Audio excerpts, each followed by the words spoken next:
Good morning, good morning, good morning. Welcome to Morning Kickoff with Unbiased Opinion. I am your host, Tony, also known as the Couch Scout Extraordinaire, Pastor Trenches, and affectionately known as Low Tone Tony.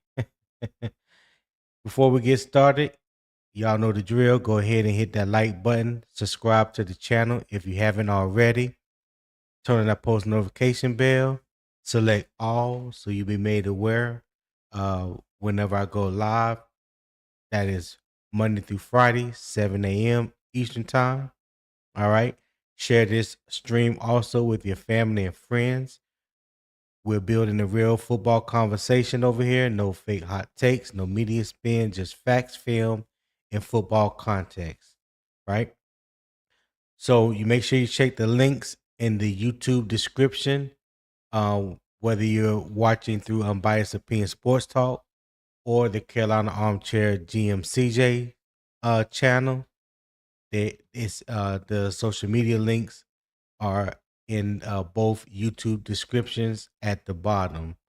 All right, and for more exclusive content and member discussions and deeper football breakdowns, you can join my Patreon community. So I'll also post that link is also in the YouTube description, but I also will show it here on screen here shortly. All right. And remember, Unbiased Opinion Sports Talk is part of the Carolina Armchair GM Network. And as always, let's shake a little honey from the tree. So good morning, top of the morning to you. All right, 7 a.m. Eastern Time back in the States. It is 3 p.m. where I'm located here in the UAE, 98 degrees and sunny. That is the temperature where I am. So you guys let me know what's going on with the temperature where you guys are located. My guy Niznami said, morning, Tony. Good morning, my friend. Hey, thank you for tapping in this morning. Um, hit the like button for me on your way in. I greatly appreciate that. KJ the Great said, good morning, Tony. Good morning to you, my boy. Thank you for tapping in. Also, hit that like button on your way in. I greatly appreciate it. Quante Lewis say good morning, Tony. Good morning, Quante. Appreciate you for being here. Hit that like button.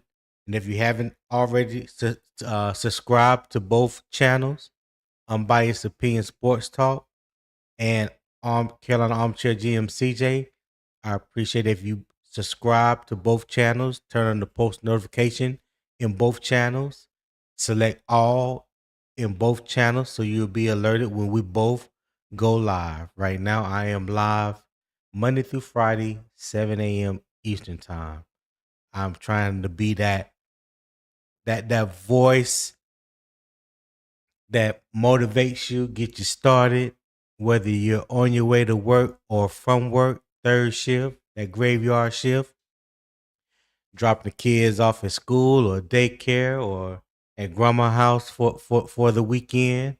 You know, you in the Pilates or in the gym, getting your swole on because you're trying to get that summer body together. Hey, I'm here to try to help motivate all that. Trying to motivate all that. All right. Nesnami said, my God, 98 degrees, but supposed to feel like 107 today. Yeah, I feel you. I feel you. Trust me, the humidity is something else over here as well. It's definitely something else. Zip do it all. Say good morning. What's up, Zip? Top of the morning to you, my guy. Appreciate you for tapping in. Hit that like button on your way in. Make sure you are subscribed to both channels. If you haven't already. Broski Bear said, good morning, Tony. Why are you still in the UAE? What Nesnami said about the temperature today in Charlotte. So why are you still in the UAE? Because I love it here, Broski. Yep. I wouldn't want to be anywhere else right now, despite what's going on. Yeah. Love it here. Been here almost 10 years now. And Tim says, good morning, LTT. That's low tone Tony. What's up, Tim? What's happening? Appreciate you for tapping in this morning. Make sure you hit that like button for me as well. Gerald Stick Jones, what's good? He said, "What's happening, Tony? Good morning. Good morning to you, my guy. Top of the morning. Hey, you guys, let me know what the temperature is like where you at this morning. What kind of weather did you guys wake up to? All right. Quante says 7-8 right now on East Coast of Carolina. All right. All right, Quante. I wish it was 7-8 degrees right now where I'm at. So yeah, you in a better position right now. Even though it is still early morning, but the temperature around here doesn't fluctuate that much. It's 98 degrees right now.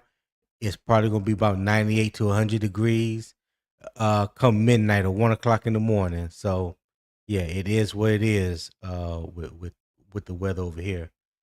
Symbolic says 72 and sunny in Hickory. Okay. All right.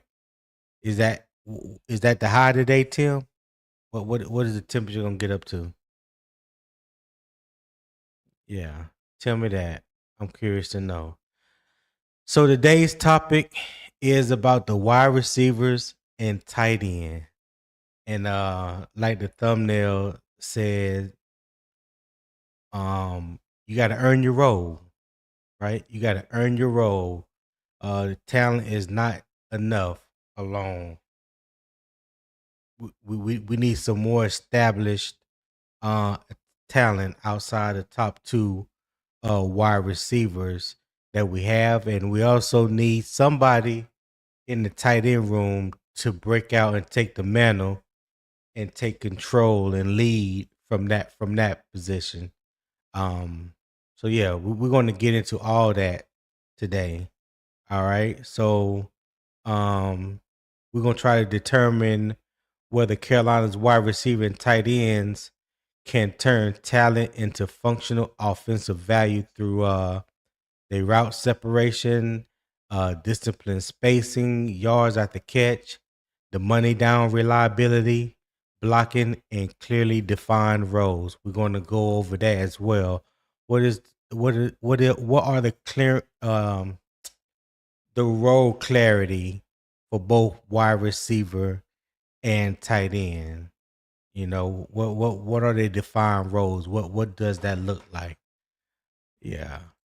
Broski said, "Good for you, Tony. It's great you found a place you like to be." Oh yeah, I like it, and my wife loves it. So, on that note, we gonna be here until she don't love it. Tim Bala said 94 for the high today. Okay, Tim. All right, that's I guess that's not too bad. But you throw that humidity in there, that 94 probably gonna feel like it's about 110, depending on what the humidity is for today. Yeah. So yeah, again, hit that like button if you just coming in. Want to drop the link if you want to join me on the panel and we can discuss today's topic, which is the wide receivers and tight ends. So let me go ahead and drop that in the chat real quick for anybody that would like to come up and join. We was having some interesting conversation and thoughts last night on Unk channel, talking about, I think the main topic was cutting one of Charlotte's one of the Panthers' favorite, and it was centered around pretty much Jimmy Horn and what some people feel like his impact is or should be on the team, the lack of reps, things of that nature. And I understood a lot of the points that were being made. Jimmy Horn he is a fan favorite. He was a fan favorite at Colorado. If you know his story about his father being incarcerated, and his closeness that he developed with Coach Prime, and Coach Prime pretty much taking him in as like a son, looking out for him, making sure to help put him in a position so he can get drafted, get him to the league. or whatnot. And like I said, all that is good. But at the end of the day, a feel good story don't guarantee you reps and doesn't guarantee that you're going to produce on the field. This is a production based business. And, the NFL stands for a lot of things besides the National Football League. Not for long, it's the most common phrase. So if you're not producing, then your seat at the table gets thinner and thinner, especially with people that's coming in year after year at that position. They can pretty much squeeze you out if you're not performing. I want to see the young man make it. Don't get me wrong. I hope he balls out this year in the preseason. But as it stands right now, in my humble opinion, the way the wide receiver room is shaking out, he may be one of the odd men out. And that's okay. You know what I'm saying? There's 31 other teams that if he was cut today, I'm pretty sure he'll be picked up by somebody else, and he may get the opportunity that he's looking for that he couldn't get here. So there's nothing wrong with that.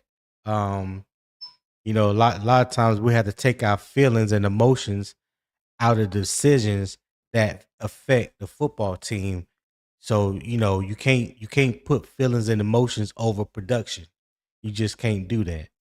So like I said, I understand where a lot of people were coming from with that, and but just from the reality standpoint, right now it's not looking too good in his favor. So yeah, I hope he does change a lot of minds this preseason. From my understanding, he has put on weight, looking swole. I haven't seen the pictures myself.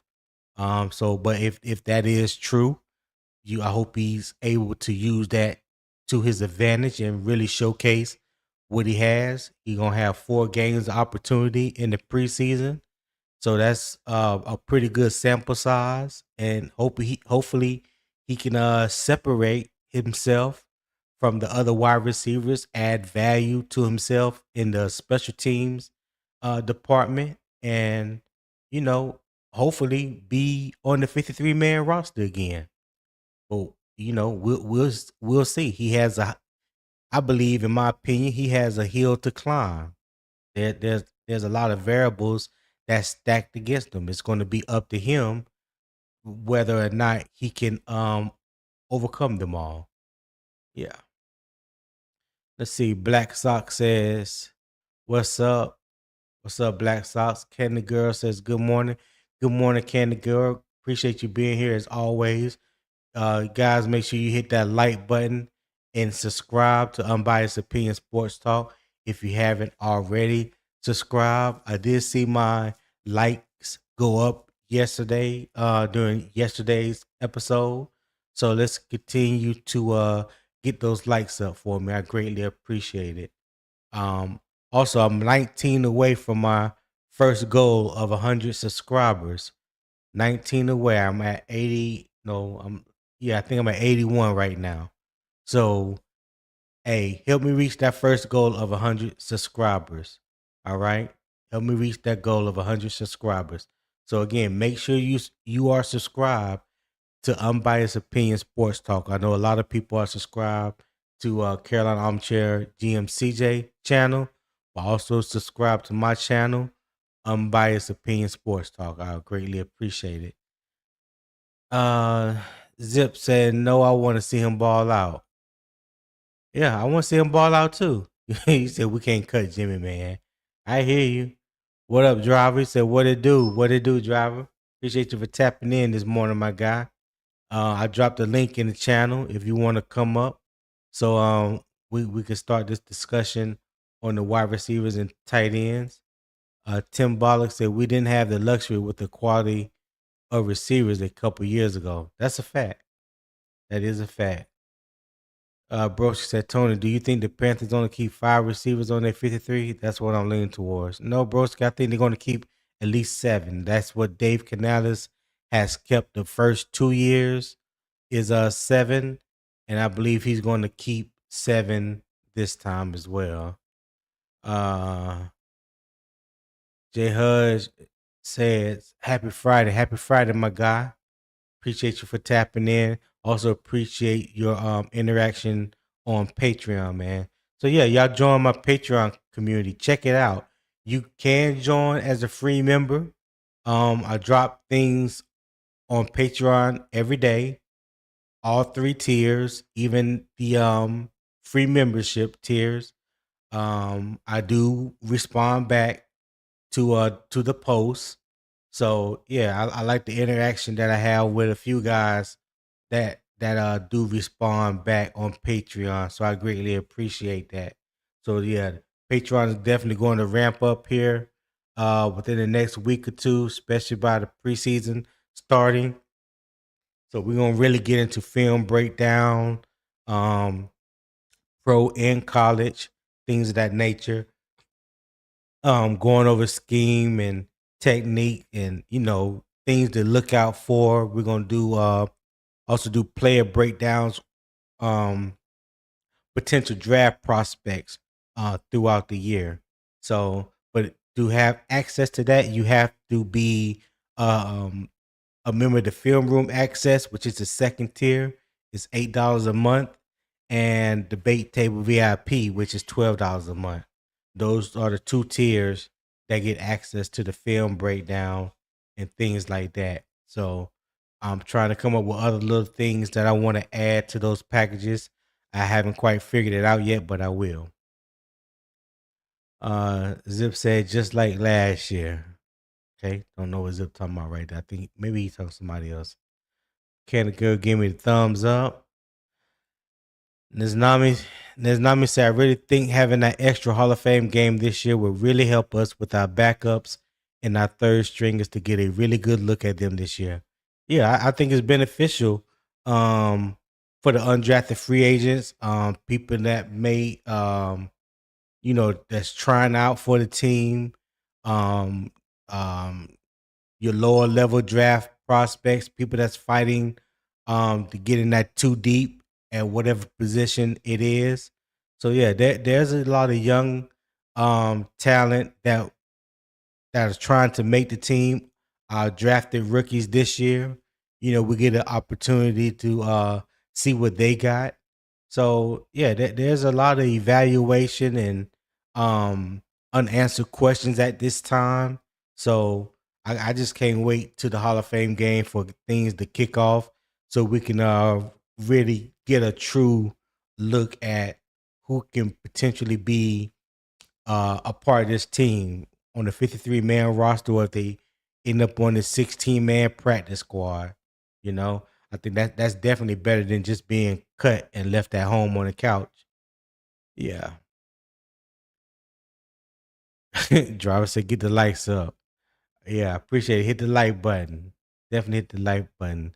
Matal Lomax said, hit the like button. Appreciate you, Matal, for tapping in. Appreciate that, my guy. Brokey said, Panthers keep 7 wide receivers. Wow, not necessary. Well, says Sue Broski. Who says not necessary? Dave Canales have a reason for keeping 7. Kept 7 last year and the year before last. If I'm not mistaken, he had 7 when he was in Tampa Bay. So, to each his own, Broski. Yeah. You are a Bears fan. I don't think you can really qualify and say what's necessary and what's not. Like, for real. Poppin said, imagine only running reverses every preseason game. Diabolical. Hashtag Jimmy. Yeah. Yeah. Yeah, Poppin. Yeah. I can't tell you how many times I saw Jimmy Horn running a jet motion across the field, and I was like, he's eventually going to turn up and you know take a go route or post over the middle or something, and they're going to reward him. It was like he would just masquerade with that jet motion just to see what the defense was in. I really got tired of it, to be honest. Reality Beat says, "What's up, Tone? What's up, Reality Beat? Appreciate you for tapping in, my guy. Hey, hit that like button. I'll greatly appreciate it." Zip said, "Ease up on my boy Jimmy Horn." Hey, he gotta show and prove, Zip. You know it. You know it just like I do. He gotta show and prove. SC says, "Sup, low tone. What's up, SC? Appreciate you for being here, my guy." Broski smiling. Yeah, I see you, Broski. Charlie the Gamer, what's good, my guy? Appreciate you for tapping in. He said, "Good morning, Tony. Good morning, Tony, and chat. Happy Friday. Happy Friday to you too, my guy." Ray Shock said, "Tone, aka said." What's up, Rashad? Appreciate you for being here, man. Nesnami said, "I don't know about you guys, but I'm in withdrawals over not being able to go to training camp." Yeah, that sucked. That sucked. I hope that the indoor practice facility is worth every penny when they're finished by the time next year roll around. And Broski said, "Tone low." So I got a couple fellas I want to bring up to the stage. My brother from another, Will Robinson and Rashad. Fellas, what's good with you this morning? Good morning. Good morning, man. Good morning. What's going on, Will? Ain't nothing much, man. Just hanging out, man. Getting ready to get up here and get to the airport. You getting head back home, right? Mm-hmm. Yep. Okay. What time your flight leave out? Oh, I got a noon flight. I got to get to the airport because it's a whole bunch of meetings. You got to sit down. I got some virtual meetings I got to hear. You know how it is. Oh, okay. Yeah, yeah, Yeah. yeah. Gotcha. Mm-hmm. Gotcha. Rashad, what's good, Rashad? What it do? Yeah, yeah. I've been up early. Yeah. I've been up since about 4, man. Like, I still didn't get the notification. Like, I just checked it. It says all, but for some reason, it still don't let me know. I just have to get on YouTube because I know you was up. But yeah, I'm here. Okay. What's the subject? What's the subject? Oh, we're talking about the wide receivers and tight ends today. Yesterday was the quarterback and running back. So today we're gonna talk about the wide receivers and tight end. Basically earn their role. You know what I'm saying? Yeah. There's only two wide receivers right now, in my opinion, that have earned their role, and I'm waiting for somebody in a tight end room to break out and be the lead guy and earn that role as well. So that's what the discussion is about today. So hold on real quick. Let me read these last two and then we can get into it. Cole Rory 9063 says, "Friday, y'all. One more day till Saturday. Keep pounding to all Panther fans." Hey, shout out to you, Cole. Appreciate you for being here. Hit that like button on your way in. I greatly appreciate it. Zip said Rashad sound like drip. And NH Drip who? official, Who drip? I can't remember who he is, but I know he be on Unk channel. NH official said Chris has chance to take wide receiver too. Okay. Okay. You have to tell me why you feel that way, NH. You can't just put that out there and just make a vague statement like that. You gotta tell me why. And shout out to Matar Lomax with the $5 super chat. He said, "We have so much talent on the receiving side. We need to let David Moore go so we can develop the other guys." Hey, that's a possibility. That's a Uh possibility. oh. That that Colonel, that that could be. Colonel about to itch, start scratching. Yeah. Cool C said, "Good morning, y'all. Good morning, Cool C. Hit that like button for me, man. Appreciate you being here." Reality said, Charlotte Observer says Mechie and Bryce showing chemistry again already like it never left.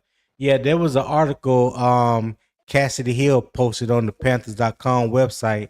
This was on the 10th of this month where she wrote an article talking about the relationship between Bryce and Mechie and the chemistry that they have and how it hasn't even like it's nothing that they have to really rebuild. It's already there.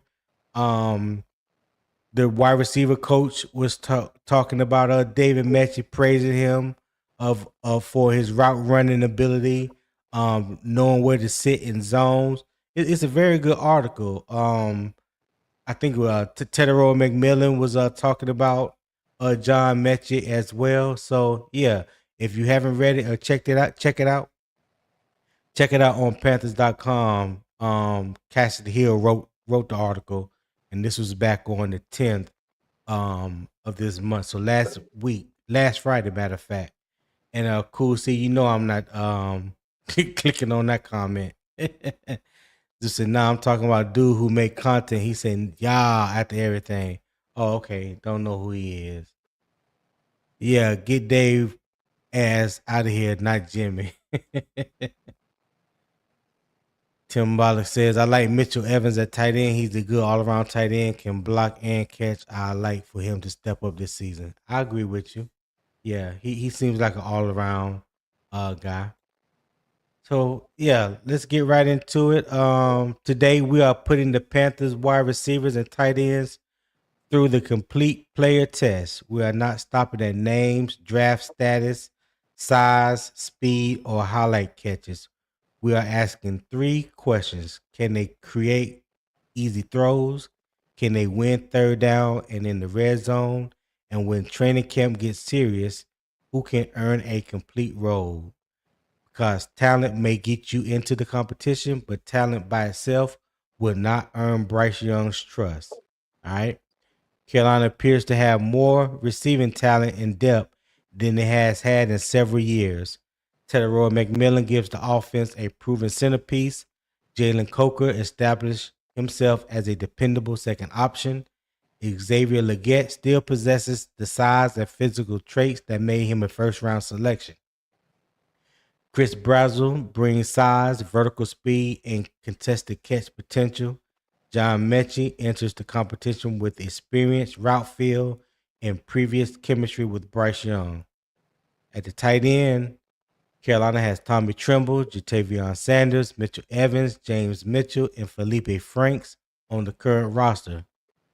That sounds promising a little, but today's question is not whether that talent is not whether the Panthers have talent. The real question is whether the talent can function together.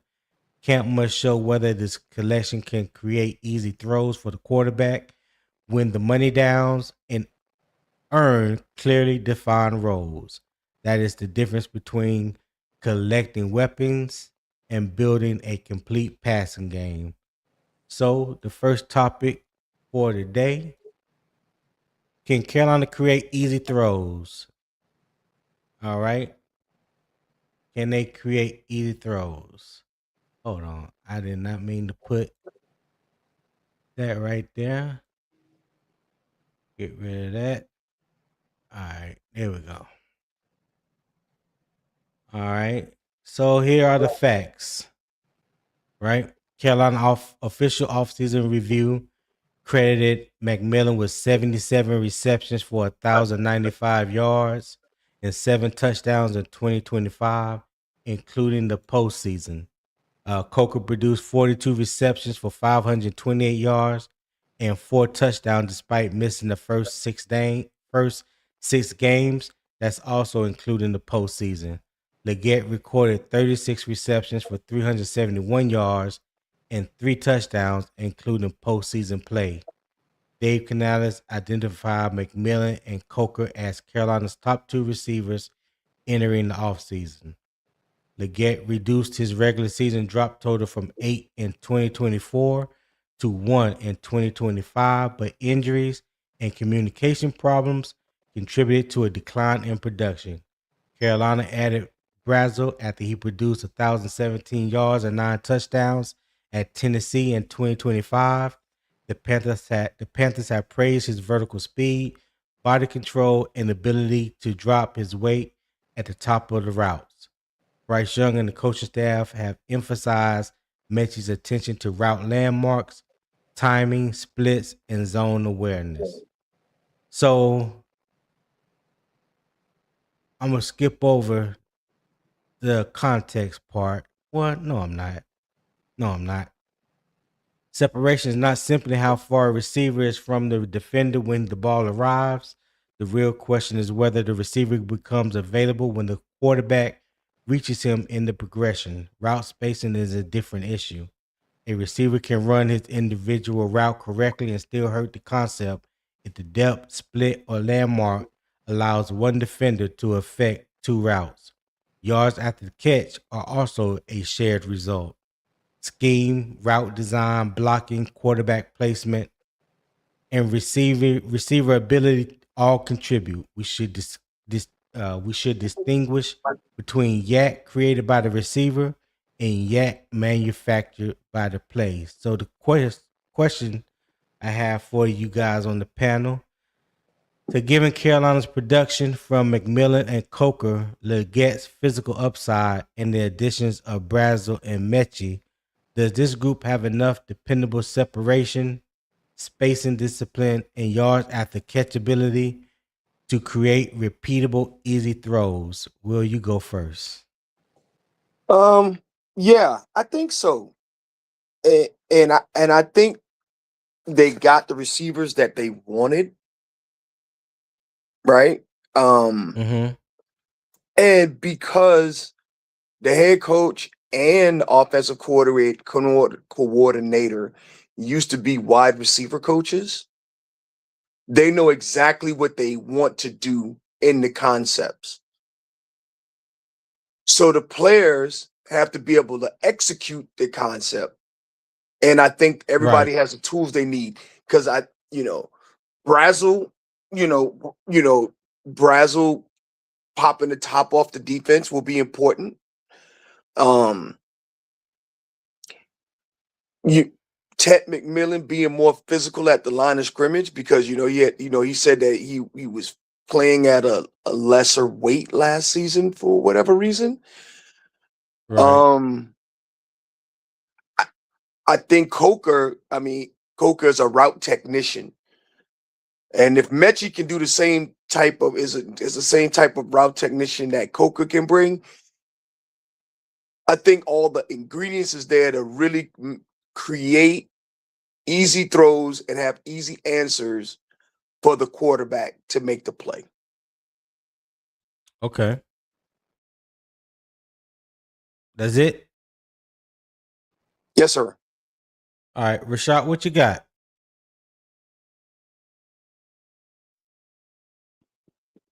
I don't think we have enough playmaking after the catch, but I think we got a lot of guys who can catch and who can catch in traffic.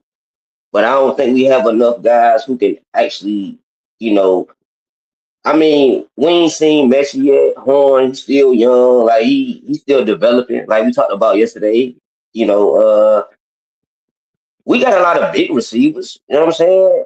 I think Right. they can. I think they can. Brazil, he got the speed, but as far as like those quick twitch, intermediate type guys, I don't think we have many of them. But we got big body guys like Coker. He can run routes. He got good hands. Ted is what Ted is. You know, Excel. He still got to prove himself. Same thing with Brazil because he ain't did nothing yet. But as far as I want to hear that question one more time, Tone. Okay. So the As question far as the is, group, the question is, given Carolina's production from McMillan and Coker, Leggett's mhm. physical upside, and the additions of Brazel and Mechie, does this group have Mhm. enough dependable separation, spacing discipline, and yards after the catch ability to create repeatable, easy throws? Mm. Uh, man, we got big body guys. I mean, I think they can catch in traffic. You know what? I'm gonna say yeah. I'm gonna say I think we have enough to yeah. Yeah. We got enough. We got enough. I mean, I would rather have a few of those quick, twitchy, fast guys. But I think Colt Boy and Tech and those guys combined, I think they can get it done. I mean, I would love to have Okay. like those more fast, quick, twitchy guys, but I think they can get it done. I think they can get it done. Well, let me ask you this question, Rashad. Um, who besides McMillan and Coker do you think can separate consistently when Bryce reaches that particular receiver in the progression? Uh, I mean, it's hard to say right now because who just said something about Messi. I mean, you talk about the chemistry, him and Messi, Right, but I haven't seen Messi. I haven't seen Messi in this system or play with Bryce in what 3 4 years. So it's kind of like wait and right. It's see. been a minute. Yeah, same thing with Brazil. We haven't seen him yet. You know, That's that's a mm, fair. That's fair. I mean, because you can't really comment unless you watch them play, and I mean that goes. yeah, I guess we definitely haven't seen Brazil in the NFL. Mechie has been limited since he's been in the league. So you can only really like go off of what you seen them do in college. You know. yeah. So Will, I'm gonna ask that same question to you, Will. Who besides McMillan and Coker do you believe can separate consistently when Bryce reached that particular receiver in the progression?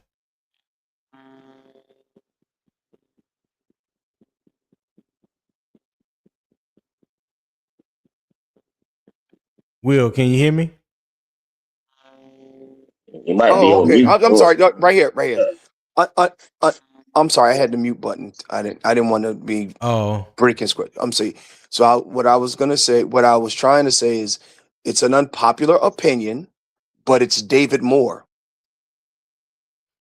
yeah, That's the yeah, reason he why can. that's the reason why he always on his roster. Now, Yeah, maybe somebody else is able to do this in training camp, and David Moore doesn't become a necessary capability. But David Moore consistently is able to snag down a couple of critical catches. And the season that the season that the 2 seasons that he was healthy, he was consistently able to do that. So, that's a fact. I is he still going to be necessary this season? Is XL or is XL or Brazil or Mechie going to make that not necessary? Mm, They have to do that. But right now, if you ask me yeah, right now, going into the clubhouse, you need somebody to be able to a wide receiver 3 to get separation and get open in space. Is David Moore. I agree with you. I agree with you. Driver, what's going on? I would give you this. I would give you chemistry as far as his David. He knows the system. He knows Dave, and he knows everybody really well. I would give you that. But David, David Moore. I don't know. I don't know about that. I will go with I will go with Excel, Brazil, and Messi before I go with David Moore. But I like him though. I like David Moore. Go ahead, So go ahead. hold on, Drive, Will. Hold drive. on. But hold on, Ray Shack, because you just said something that's interesting. So when you say you would rather go with XL or Brazil, I think you said Mechie as well, right? Yeah, So you basically are selecting potential over production. But David Moore gives you the best production out of all three of them yeah. as what he has done thus far in the NFL. But I understand the potential that Brazil may have, and I understand that you know people want to see uh Excel reach the potential that you know people feel like he has. So, but David Moore got that production, dog. He knows that Yeah, offense better than any receiver in the offense. yeah, but you gotta think about it. You got how many receivers you got active on any given day, right? You got like 5 active, right? On most game days, right? So you think about it, Five you is got no. They pretty much they're pretty much all active. That's a good question because I don't know the exact number that's active on game day. I know they keep 7 on the 53-man roster. yeah, I do know that. yeah. So Okay, it may be okay, one that's not active. okay. If you name Ted McMillan, Jalen Coker, XL, Brazil, that's 4. Now that fifth spot, who that fifth spot going to? It's either going to Messi, Moore, or Horn. Because all 7 not going to be active on game day. So somebody got to play special teams. Now, can John Messi play special teams? Can Jimmy Horn play special teams better than David Moore? Yeah, Now I know David. but Yeah, I know they. Go ahead, let's go get ahead. back to the question though. Who do you think outside of McMillan and Coker can separate consistently when Bryce reaches them in the progression? Well, I will go with Excel and Messi over David Moore, like based off you know youth and just potential. That's what I would do. I like Okay, David so Moore though, but I don't. Yeah, no, yeah, yeah. so you going potential over production. I get it. I get it. Driver, what's going on, driver? Talk to me. What a do, baby. What a do, baby. Yeah, man. Hey, hey, man. What's Listen going here, on, man. man? Yeah, what up, Y'all, man? y'all need to go cut the bullshit out, man. Y'all know who got to go, who's on the way out. This motherfucker. Hey, man. Will, you know you my boy, man. But today you gotta hear the real of the real. Well, Will is hold probably. on, Java. Let's stick to the question. Now, if you don't remember what the debate question was, Mhm. the question was given Carolina's production from McMillan and Coker, Leggett's physical upside, and the additions of Brazel and Mechie, does this group have enough dependable separation, spacing discipline, and yards after catch ability to create repeatable, easy throws for the quarterback? Uh Yeah, I agree that they do. Besides one player, man, one player he can't do it. Who's that? That's what we call. It starts with an X and the end with an L. Yeah, so Okay. that guy right there is what we call he's stagnant the offense. Yeah, it's like speed bumps. You know how you go through the neighborhood, they got the little speed bumps. Yeah, yeah. He's Yeah. one of them. Yeah, yeah. So we can't get loose until we get rid of that motherfucker right now. So what you're basically saying is that he's interfering with the he's interfering with the growth and the continuity of the wide receiver room. Is that what you're saying? Man, you hit it right on the head. Will, Yes, sir. what you got for that? Would you like to respond to Don't that? go to Will, man. We know what Will Don't got go. to say. You want to respond back to that criticism from Thank you for driver? thank you for allowing me to have a moment. Okay. XL hasn't had the productivity that was necessary this last couple of seasons. I get it. The first season, he was never supposed to be the number one, but we had a head case at the X position, at the number one receiver position. And he's up out of here. And his name is Chief Bag Fumbler. So to take that young guy, put him in the number one slot, and then say you got to be able to do this. And when he was never supposed to do that in the beginning, he didn't get a chance to. He was never supposed to be a Ted McMillan when he came to the league, right? Right. However, he still hasn't got it together. Partially because of injuries, partially because he needed to develop. Hopefully, he put it all together this season. Criticism of Excel is still warranted, but I think it's over the top at this point. He hasn't failed. He hasn't produced just yet. That's the best way I can put that. Okay. Rashad, what you think? What you think of those comments? What's up? What's up? What's up? What happened? Dog, come on, dog. I look. I heard you, but what happened? Nah, I was asking. Excel.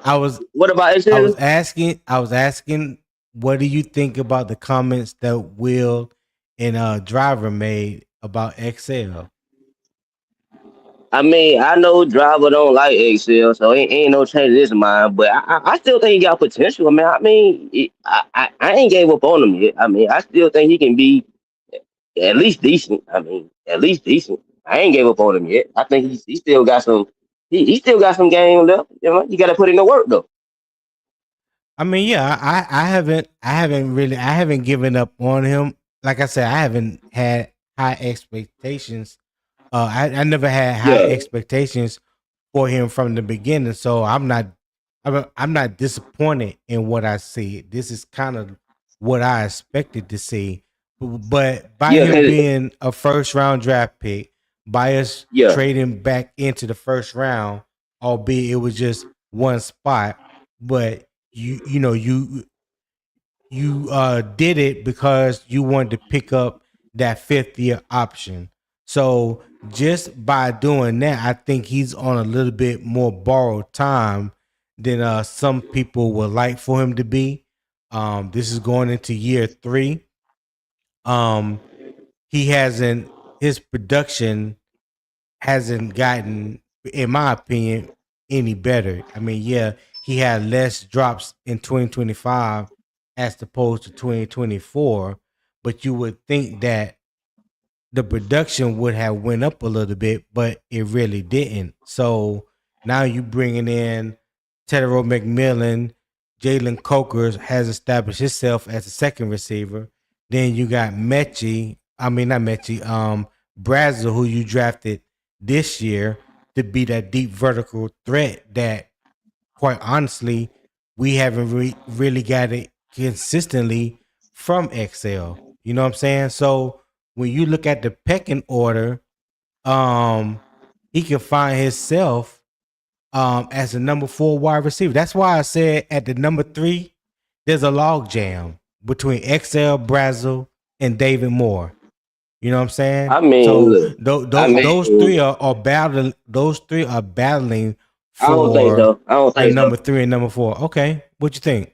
I don't think so. I think the top 3 is already set. I think they're gonna take it slow with Brazil, unless he just just pops like a mug and just showing out. I think they top 3 is already set, bro. I'm pretty sure they top 3 is set. I think Brazil. I think the only position battle that, as far as wide receivers, is that back 5 to 7. That's all we worried about. I'm not worried about XL at this moment losing his job. Okay. So no Brazil or no damn David Moore. I'm not worried about it right now. Okay. All right. Hey, Rashad, I'm gonna drop you for 1 second. Let me bring Nick Tri-State up real quick, okay? All right. All right. I have you back there in the back. All right. All right. Yo, Nick Tri-State, what's going on, my guy? Good morning, gentlemen. How y'all doing? Good morning, man. Good morning. How you doing? We're talking about the wide receivers and tight ends this morning. How much of the conversation have you caught? I literally just jumped in. I saw the link, clicked it. I'm here, but you know. So let me let Mhm. me start with the debate question that I asked everybody that was on the panel. Sure. Given Carolina's production from McMillan and Coker, Leggette's physical upside, and the additions of Brazo and Mechie, does this group have enough dependable separation, spacing discipline, and yards after catch ability to create repeatable, easy throws for the quarterback? Ooh, What say ooh, you? ooh. That's a great question. I Yards know. after, as far as yards after the catch, I don't think we have like. I think we can all agree like we don't have like a amazing yards after the catch guy, right? Like someone who can just turn Mm-hmm. a 5 yard into a 40 yard gain, right? But what we do have is big physical receivers who know how to high point the ball, who are physical, and guys like Jalen Coker. If he stacks you at the top of his route, you're at his mercy. We saw that in that big play against the Rams. He Yeah. won that route early at the top, stacked him at the top of his route, and the next thing you knew, 4 yards of separation when he broke his route. Um, I think I think XL. We've all been hard on XL, but the God given physical ability is there. If he could put it all together, look out. That's all I can say in Well, regards to how him. But how it's just long how long do you feel the Panthers should wait for him to mm, put it all together? Because the I clock think is I ticking. oh yeah, absolutely. I think this year is the last year. Your third year is that. I think the third year is the end of the grace period from So your you rookie think season. some type of decision is coming at the end of this year, one way or another? So I saw the topic, and I wanted to run this by you. I have a gentleman in the Carolinas who's deep in the real estate game, who's very connected in the Carolinas. He's been telling us in this group chat for months that XL and his team have requested a trade from the Panthers. And ironically, a couple days ago, someone put out a tweet that XL liked a tweet that said the Panthers should trade XL to the Dolphins for a third or fourth rounder. I could send this to you right now, Tone, if you'd like. I Let me mean, get it. I Let me get it for haven't you. I haven't heard it or anything like that. So I really don't dive into those rumors. If it's not credible information from a credible source, I don't even get into it. But if you say that it was out there, okay, I believe you. I'm gonna put it in the private chat. Y'all let me know if you want to pull it up too. But like he put out a tweet and XL literally liked it. Like he got the notification that XL liked his tweet, and he put out a tweet. He said to my favorite podcasters, Ricky Bobati, shout out Ricky. Is this something or nothing? XL liked my I trade XL for a fourth rounder today. I did not tag him in my post, which was a response to an article, and you can see that that's XL's like that's his Twitter. That's his Twitter page. Right. So I mean, I think, but at the same time, it's like, you know, man, $23.6 million player option Tone. You know what I mean? We're gonna have to make a decision on that for him for that first round player option. So it's like I think me personally, man, it's like he's so physically gifted and talented. I wouldn't be mad if they gave him this year to make the decision. You know what I mean? I wouldn't be mad. Yeah. I just caught. I think one of the gentlemen was talking about how they believe XL is going to start the season as wide receiver three. I agree. I agree. I think he's on thin ice. I think homies also said right when I came in, if Brazel pops in the preseason, like if he has a Victor Cruz type preseason, oh XL gone. He's out the door. Like if Brazel goes into the preseason and just shines and shows out, oh yeah, XL Yeah. gone. He gone. He gone at that point. Okay. What you think about that, driver?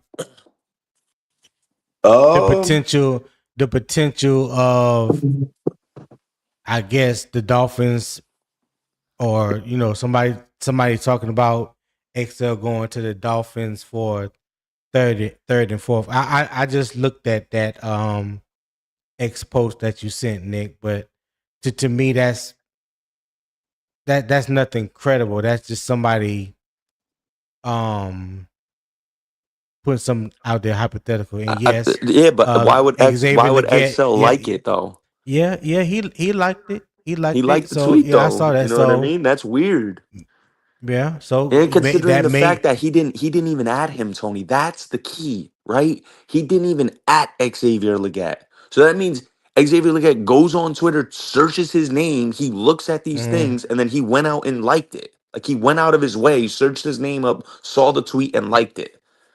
That's the crazy part. That very well can be something. I'm not going here and sit here and lie and say that it doesn't mean anything. I mean, for a player to like a tweet about him being traded, that very well could be an indication of his you know him being not liking his current situation. Um, the current team or whatnot, and maybe wants that fresh start. So, it very well could be all that what you just said, Nick. What you think, driver? Like I say, man, I just think he's not fit for our organization. I'm not saying he won't have, uh some type of production anywhere else. I don't believe it would be his ceiling is high, like people say, I understand people say the physical, but he don't play physical. So when people say that his physical upside is through the roof or he has an upside on that, he don't even play physical. So I just I That kind is of true. don't buy into that because it's everything is kind of based on production. And I clearly understand, just like Bryce and a few other players came to the organization. It wasn't this, the best situation to go into, but for a player that's only proved 1 year in college, right, and understand the moment, and he said he been through this type of situation before, I feel like he should be more aware of the situation or what's at hand. Uh, and I think he should took last season. I feel should have put more into last season than what he should have done. So Right. I really believe that XL, like I'm telling people, man, he to me, my opinion, is the reason why our offense hasn't jumped through the roof or moved up from like pads in 28 to 20th at least or to 19. I just feel like he's just out there, and being unproductive. I just feel like he's just another guy. And to say that about a first round pick, and like I say, man, the undrafted free agent took his spot. Uh, Bryce Tremaine came in and ran better routes than him for the limited time period that they gave him. You can just look all across the board, man. Jimmy Horn caught a fourth down, man, conversion in Miami game, and there's more Right. trust Right. going towards unproven players that's took was either undrafted. I don't know Bryce Tremaine. I think he was undrafted, and I think Jimmy Horn was like what, a 6 or 7 round player, Right. and Jimmy was a 6th round, and Bryson Tremaine was undrafted. right, and Mitchell Evans, the guy that we took out of the tight end, we took him like 5th or 6th round, however the case may be. He looks way more physical than XL. And like I say, man, it's more players look like they more football players. And I think that's the reason Yeah. why we're in our situation, because we keep holding on to some of these players that we feel like, hey, we chose potential over actual football like minded players. I think, like I said, I Okay. just don't think XL is just a football like minded player though, in my eyes. Okay. Will before you go, let me read the money real quick. Hey, Reality Beats 11 with the $9.99 super chat. I greatly appreciate it. He said the way that Bryce throws wide receivers open like the Coker and TD passes, I believe he gets even better at it this year with more speed on the field, and that will create more yak for us. We can't cut Jimmy. All right, Reality. Hey, I appreciate the $9.99 super chat. Greatly appreciate it. Go ahead, Will. I hope I gave you enough time to formulate your thought because I know you over there plotting. No, not really plotting. So I had to write some of this stuff down because I wanted to make sure I hit some of the key points and not take the lazy river route. Yeah. All right. He liked the tweet. He probably sick of our shit. Yeah. You know what I'm saying? Fair enough. All right. That's one. Two. I noticed that people always Jimmy Horn caught a 4th down pass. Nobody said nothing about XL catching a touchdown pass. It's just how it is. Right. If you don't like the man, you think that so let me get this straight. XL is the reason why our offense ain't jumped 9 spots. That one person alone. No, that's not fair to say. Okay. That's just not fair to say. Yeah, that's not fair to say. No, it's not fair to say. Yeah, Okay, that's so not I fair just, or true. I'm just going down my list here. Things that were said on See, this I live. knew he was plotting. I knew. Okay. Go ahead, Will. What nobody has said is, and this was actually stated, and I know everybody gonna be like, oh, whatever. Starting out week 1 in Jacksonville and playing all through the season, most of the season, XL played injured Last year. last year. Okay. Hip injury. Coker sat for 6 games Right. from an injury. So going into week 1, you had a rookie wide receiver, an injured number 2, and David Moore got injured, I think, in the second game of the season. First game of the season? First series of the Jacks. I thought it was the Jacksonville game. Somebody said it was the second game. But I thought it was the first game. Right. But I know he missed like 14, 15 games right last year. So and then the route and then everything changed around because Thielen got traded at the end as we was breaking camp. right. That's correct. But nobody puts anything into context. They just blame the man and say, oh, he ain't proved himself. I mean, God damn, if I was him, I'd be sick of our shit too. Well, let me ask you this, Will. In all honesty, do you from the time that he has had on the field? I'm just gonna bypass the injuries. I'm just talking about when he is on the field. Do you feel like he has maximized the opportunities that have been presented to him? And what is your evaluation of his production while he has been on the field? If you take things into a vacuum, obviously he hasn't maximized the production that he's had on the field, that he's been given. Okay. So I've always said out throughout this whole process, he has a tough hill to climb out of. He has a hill to climb out of. Right. However, the way it's like I don't know who the next player will be, but for whatever reason, he's polarizing. It's like as a fan base, we got to have somebody that's polarizing, somebody we think is the cure to our ills if he did not exist. It's odd to me.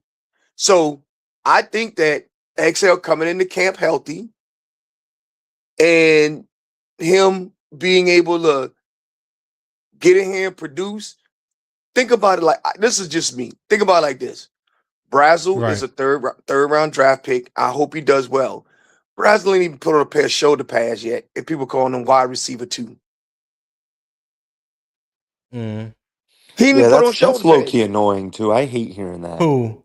That Brazel's What? going to be wide receiver too. Like, Who since said when? that?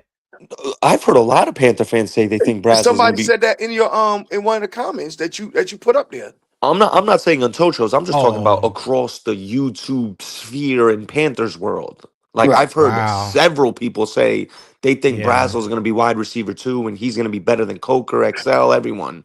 And I'm Right. like, if he was this good, he wouldn't have fell to the third round. Like we got to understand something. He fell to the third round for a reason.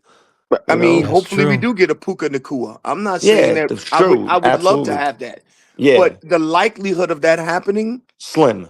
is small. Hmm. With Yeah. that being said, XL need to come in at camp healthy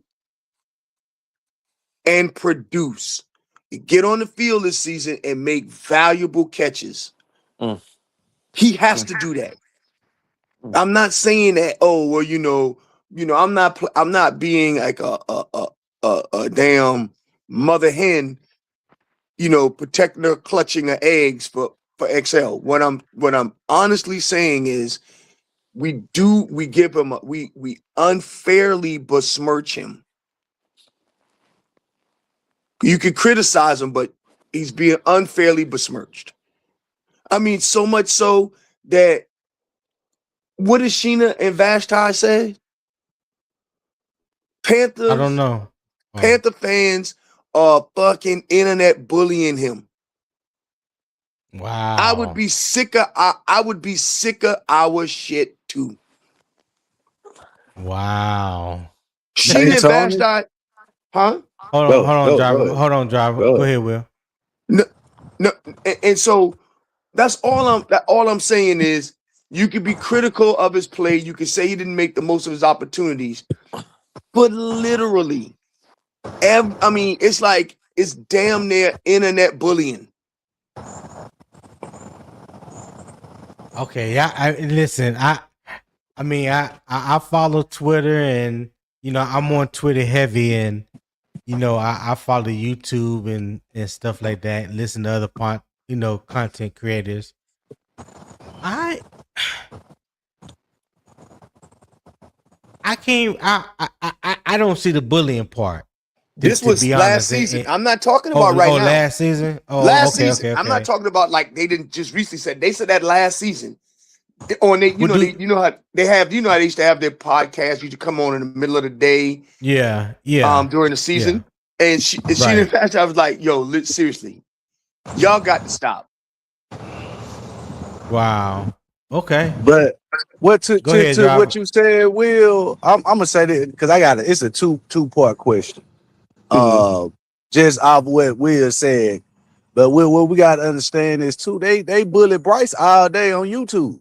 They bully Bryce through the media. That's a fact. Yeah, I mean, there's you a small. making it, but XL, yeah, he get criticized, but his criticism don't outweigh Bryce criticism. Just because one part. So just because you bully Bryce, that means XL should be allowed to be bullied too. I mean, I never said that. So let's talk. Let's talk directly to the XL. But let's talk directly to the Bryce bullying. Oh, hold on. Okay. Will let sorry. driver finish his comment. Okay. Go ahead, driver. Sorry. But I was just on to make it, throwing that out there. But the question I truly had was, Tony, what was the difference between the 28 passing offense and the 20 of offense? And if you had time to find the metrics on like the difference of yardage between the 20 of offense passing and the 28 offense, or 27 where we landing at. But I wanted to point that out because I heard you say that the reason that XL can't be, and you think it's unfair to put that much on him. When you the number 2 wide receiver, right? And your first year, you start and then you catch what 400 some yards, in the next year you go to 300 some yards. That does hinder your offense. That's slowing you down, and you got players that played for Carolina that had Adam Thielen 1,000 yards. You got to take 1,000 yards. I mean, this has happened under Bryce.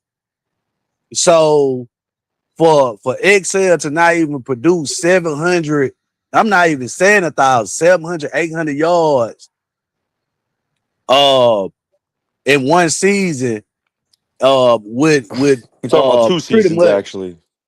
Well, I'm just saying he haven't done it in one season, like a 700-yard season, a 800-yard season, whatever. Brother, if you combine his yardage, his rookie year and his second year, it doesn't even exceed 800 yards. I know 850 yards. I know that Yeah, Tri-State. I'm yeah, just pointing out, just he haven't had a complete season yet. yeah. I mean, we already know, what his stats is, but the point I'm making is he's when you say that it's unfair to place him in that position, that I feel like that's fair criticism, because you had a guy who's played less games than him and had more yardage than him That's a on fair one point. season. So when you looking at the opportunities he keep getting, I mean, has been given versus the other opportunities the wide receivers was given, you got to look at it from that standpoint. You got players who ain't even dressed out to like week 5, getting 150 yards, which is Jimmy Horn. This man been playing all season, and Jimmy Horn running in and around reverses. The measure they was targeting him with those passes. So when I say that XL, deserves that amount of pressure, because even out his own mouth say he got to do better. He had a bad season. So this is not just coming out of from the fans. He acknowledged that he had a bad season. All right. So Oh to go ahead. no, go ahead and finish your thought. I thought you was Nah, done. Go ahead. yeah, go ahead. Y'all good. Go ahead. I just Yeah, wanted Nah, to I touch gotta on but, that. but I gotta yeah, respond to that. hold on real quick. Hey, everybody, we've been live for 1 hour and 15 minutes now. If you're enjoying the conversation, the debate, the energy and the vibe that's being brought to you this morning, do me a favor and show support for the show. There's a QR code in the top right corner. If you scan that QR code and take you to my PayPal, donate whatever your heart leads you to donate.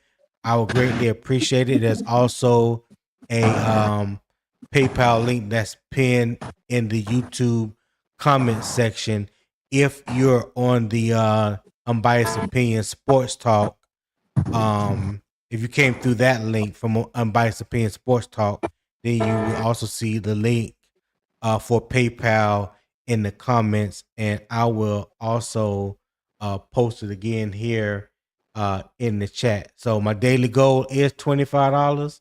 I would greatly appreciate it if you guys help me obtain that goal this morning. All right, just $25. I appreciate it. Go ahead, Will. Okay, couple of things here. One,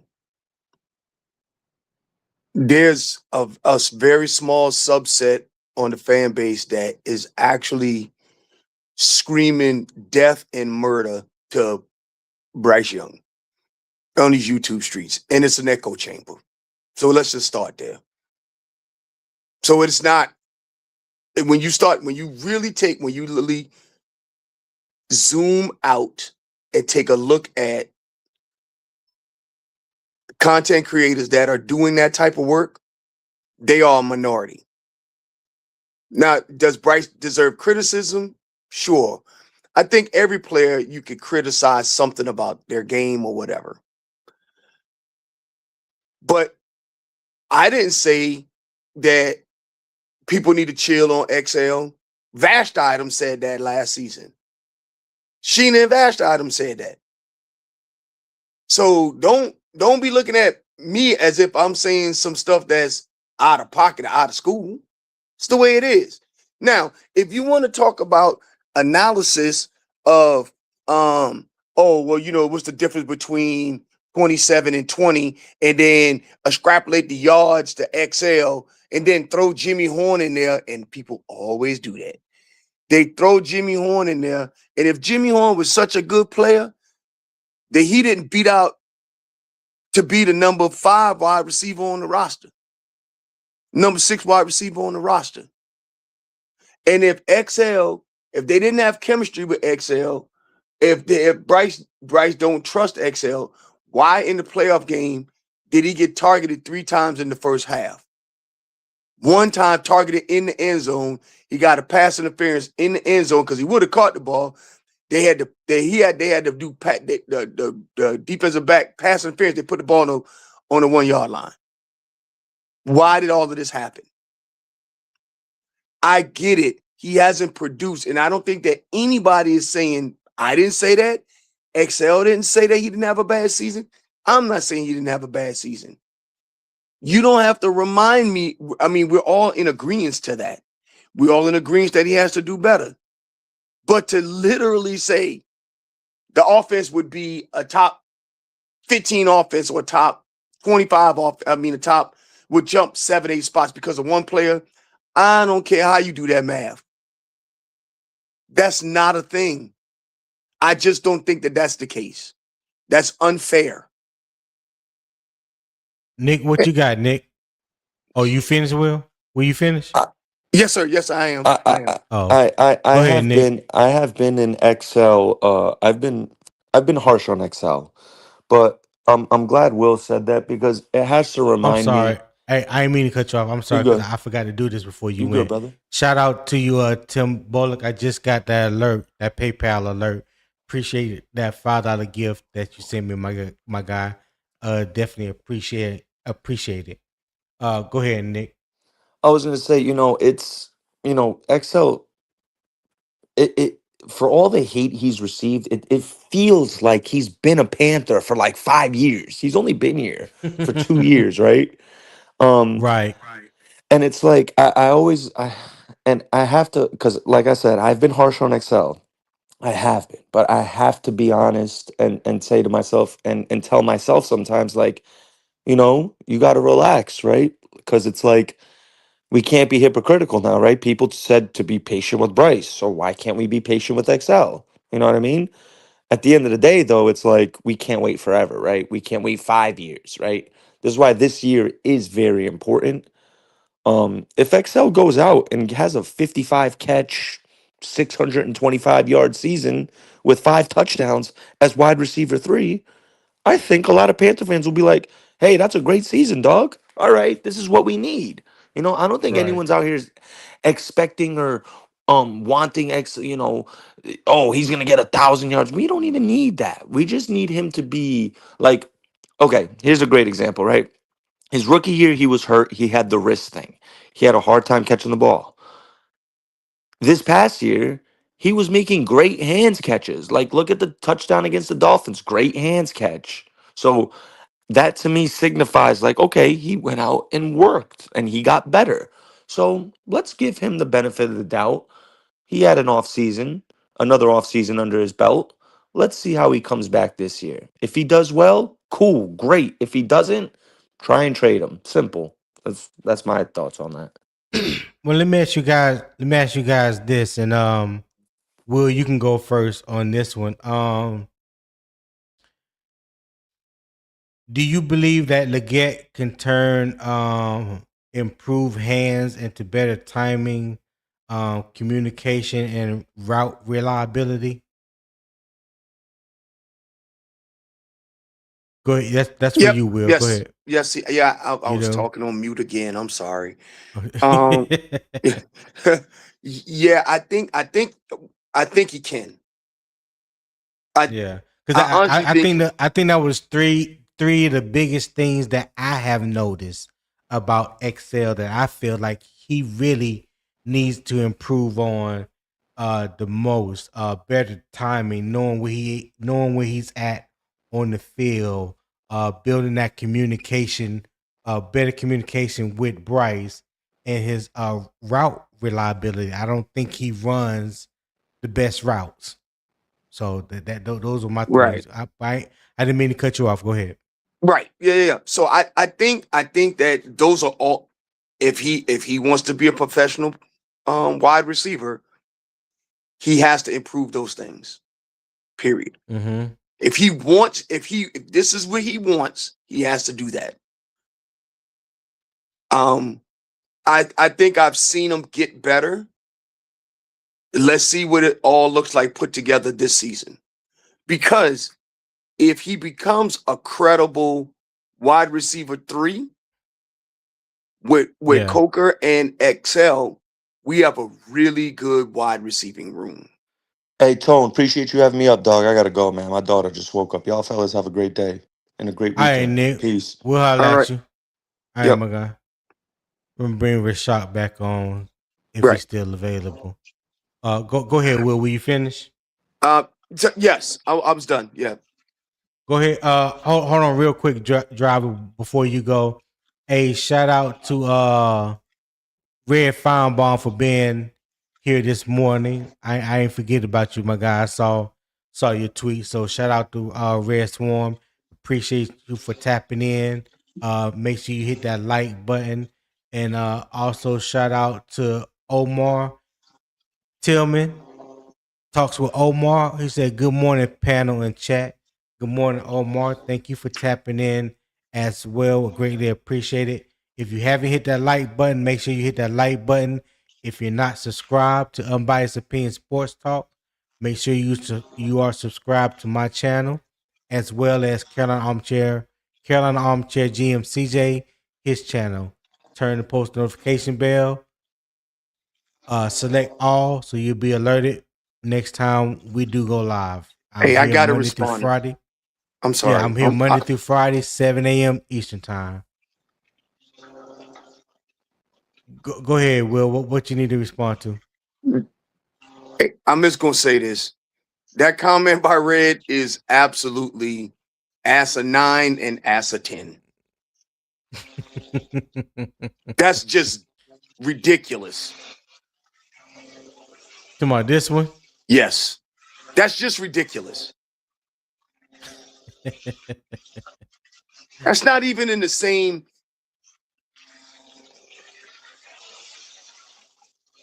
That's just ridiculous. I feel you. No pity. It's just oof. Good Lord. Roscoe Dash 3074 said abundant rich risings family 100 keep pounding. Hey, appreciate you for tapping in, Roscoe. And make sure you hit that like button on your way in. Zip said Omar don't got the answers. Tim Bala said XL is very aware of his situation going into this upcoming season. Gotcha. Ray Shot, you still there? Yo, yep. So what's your take? How do you feel about the conversations that we've had so far this morning, mainly talking about XL and what his value to the Panthers? Talking about me? I think I spoke on that already. Like I Oh, you said, did? Well, I like know you was back. I yeah. know. I was just make sure you give you opportunity. I don't remember. Oh yeah, I think I said I think he's gonna be the number 3 this year, and I don't Somebody, think he has to. You said what? they say that you said that Braz will be number 2. You think Braz gonna take Oh, out who? Jalen Coker? Who said it? Who said that? Some I think Red said that. Said you said that. Whoa, whoa, Let whoa, me whoa, let whoa, whoa! me I ain't say. Hold let on, me huh? go. Let me No, go back I up know it was there. somebody in the chat in the beginning when we started talking about wide receivers. I don't know who it was. It was somebody in the chat that said Brazel could be number 2. Yeah, because I could have sworn I saw a Yeah, comment where what? Red said that Rashad, or maybe it wasn't Red. I don't start me Hell the no, it line. wasn't me. Don't start me a line. I don't want to lie on nobody. You know I don't Goddamn, mind getting man. Red riled up. But Browns are gonna be number 3. Yeah, how you like that?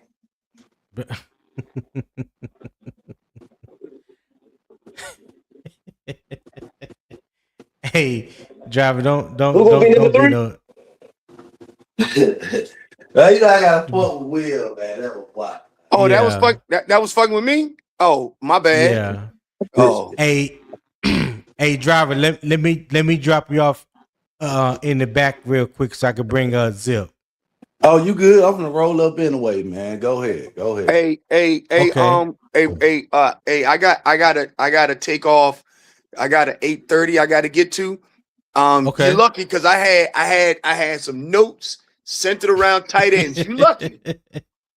Hey, I'm about to get in topic 2 real right now. So Yeah. I apologize for that. You can tell Hey, me no about it problem. later. No problem. No, I will call you and give you all my information. You ain't getting away from this. All Nah, right, you ain't y'all. no problem, Will. All right, guys.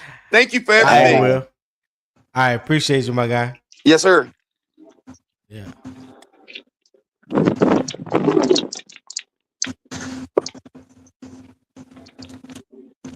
Zip, what's going on, my guy? What's up, Damn, Tony? How drive you talking about doing, man? rolling up shit. I'm trying to Hold get on, some right Rashad. now, drive. Hold on, Oh, my Rashad. bad, my Hold bad. on. Go ahead, go ahead. What's up, Zip? What's going on, Tony? How you doing this morning, brother? Man, I can't call it 6 in one hand, half a dozen in the other. Guess I call it even. You know, that's how I get down. Yeah, yeah. I heard That's how that. I I get heard down. that. So you are the resident South Carolina Gamecock fan. Mhm. What do you feel? How do you feel about the comments that everybody has concerning Xavier Legette and his potential future with the team? I think they're warranted, man. I think they're warranted. Me personally, I'm very critical of him myself. You know what I'm saying? Mm-hmm. But I would like to give him the full season this season to really evaluate everything he does and kind of go from there. But me knowing the Leggett that I do know, he's a late bloomer. You know what I'm saying? So it's very possible that he could come out this year and really shake the narrative up. And I'm expecting to see that out of him. And if not, I think we should move on from him after this season. To be honest with you. Excuse me. Okay. Okay. Driver, what you got? Oh man, all I'm gonna say is this, man. I can't remember what his player option is. I think Tri-State say like 23.5 million. I don't think he's worth 23.5 million. And I don't think nobody, even the XL supporters, believe that he's worth 23.5 million based on his Yeah, production. Uh like I say, man, that's a fact. I I I love my Panthers, man. I actually Mhm. root for everybody. Is when I say I don't like this person, that don't mean that I actually, not rooting for him. I'm a root for him. I want him to do well. If XL come out this season and play and shut my ass up, guess what? I'm gonna take that on the chin. But Yeah. it's very rare when I watch a player and look at just based on his, because I like physical players, and when I look at physical and certain players that know how to, who's quick and mobile, very finesse in the passing game, at wide receiver, I just, I kind of, understand that role on the field because, like I say, growing up, I played that position. So I really don't see him, him doing anything to keep him in Carolina. That's why I believe that they should really trade him before the season start and cut ties with XL. I honestly believe that. Okay. All right. Hey, shout out to D Cash. He said, Tony, what's happening? What's going on, D Cash? Appreciate you tapping in, my guy. Rashad, driver. I'm gonna drop you off so I can bring Red Fine Bomb up real quick. All right, I know you go say ahead. you ain't ready to go anyway. Hey. What's up? What's What's the up, Rashad? yeah, y'all on the same subject? Cause I drop down because I'm ready to get on the next subject. Shit. How many comments though? How many comments? Okay. All right. I'm about to move to tight ends in 1 minute. All right. All right. So who dropping off? Okay, Rashad dropped off. Oh, okay. I All would have dropped off. I ain't no tripping. I ain't tripping. No, it's cool. It's cool. Shout out to D Cash. Like I said, appreciate you for tapping in, my guy. Make sure you hit the like button. SC Panther Boy, what's good, my guy? Thank you for tapping in as well. As he said, he was talking to reality. Yeah, hit that like button as well. I greatly appreciate it. And Roscoe Dash 3074 said, I'm a Jimmy Horn fan. Facts. He better make the 53 or else. Okay, Roscoe. Hey, appreciate you for tapping in too, my guy. Yeah. Red Fine Bomb. Greek, what's happening? What's good with y'all brothers this morning? What's going on, man? What up, Blue Swarm? What's happening? What's happening? Damn, I guess Ray Shack don't like y'all talking about XL too much. But shit, driver. Damn, driver, what you done started a civil war. You go ahead and give us your 2 cents minus one. On the wide receivers. I got this Canadian nickel, but you know how I do, how I serve. Ain't worth a damn. Y'all hurt me with that one, Tony. I ain't gonna lie, man. You and Will hurt me with that one. You see how it's lingering, don't you? Y'all hurt me with that now. You better go get that horse some water. That's what you use that nickel for. You always lingering, man.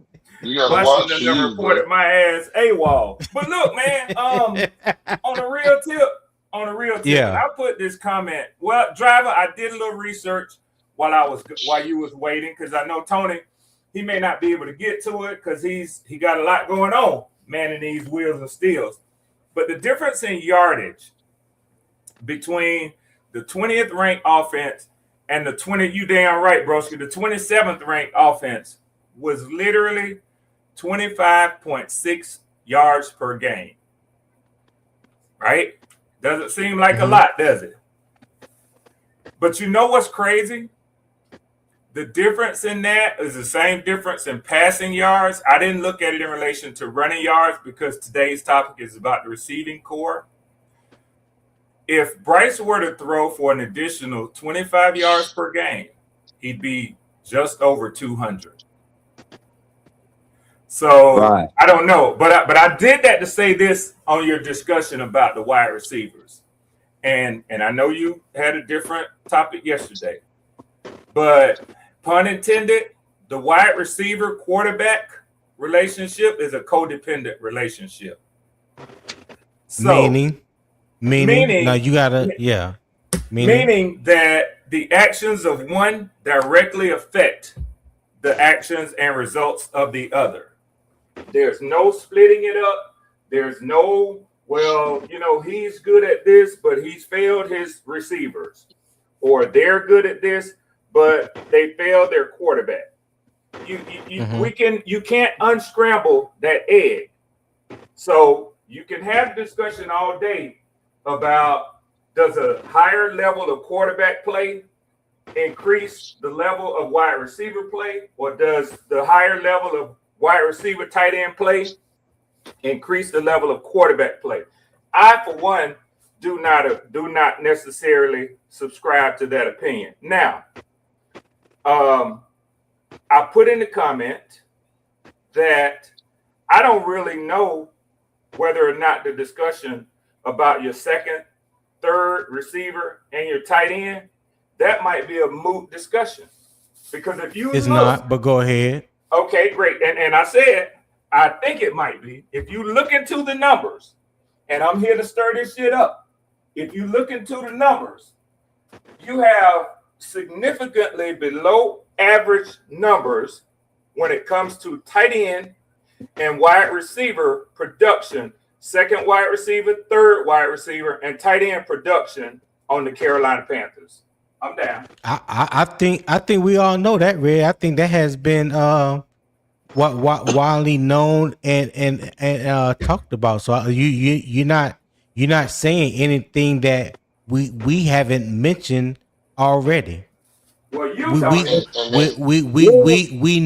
we know that we get below average production from the tight end room, and we know that the wide receiver room as a whole hasn't been greatly productive. You can only really say 2 wide receivers out of the 7 that we kept last year, or even before the year before, has been productive. So this is, like I said, this is nothing new. We've already know this.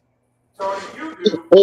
And to what Hold on, driver. Go ahead, I Red. don't know if you heard driver piping up in the background. Everybody in your fan base doesn't carry the same level of understanding of these things as you do. Driver's ready to make some comments, and I'm anxious to hear them. Well, actually, I was trying to piggyback off your comment and say that, it was a time with Tony, Red. I mean, Olive was on the show, and we watched the targets that XL got for Bryce, which Tony presented on the show, another show. I think you remember that, Red.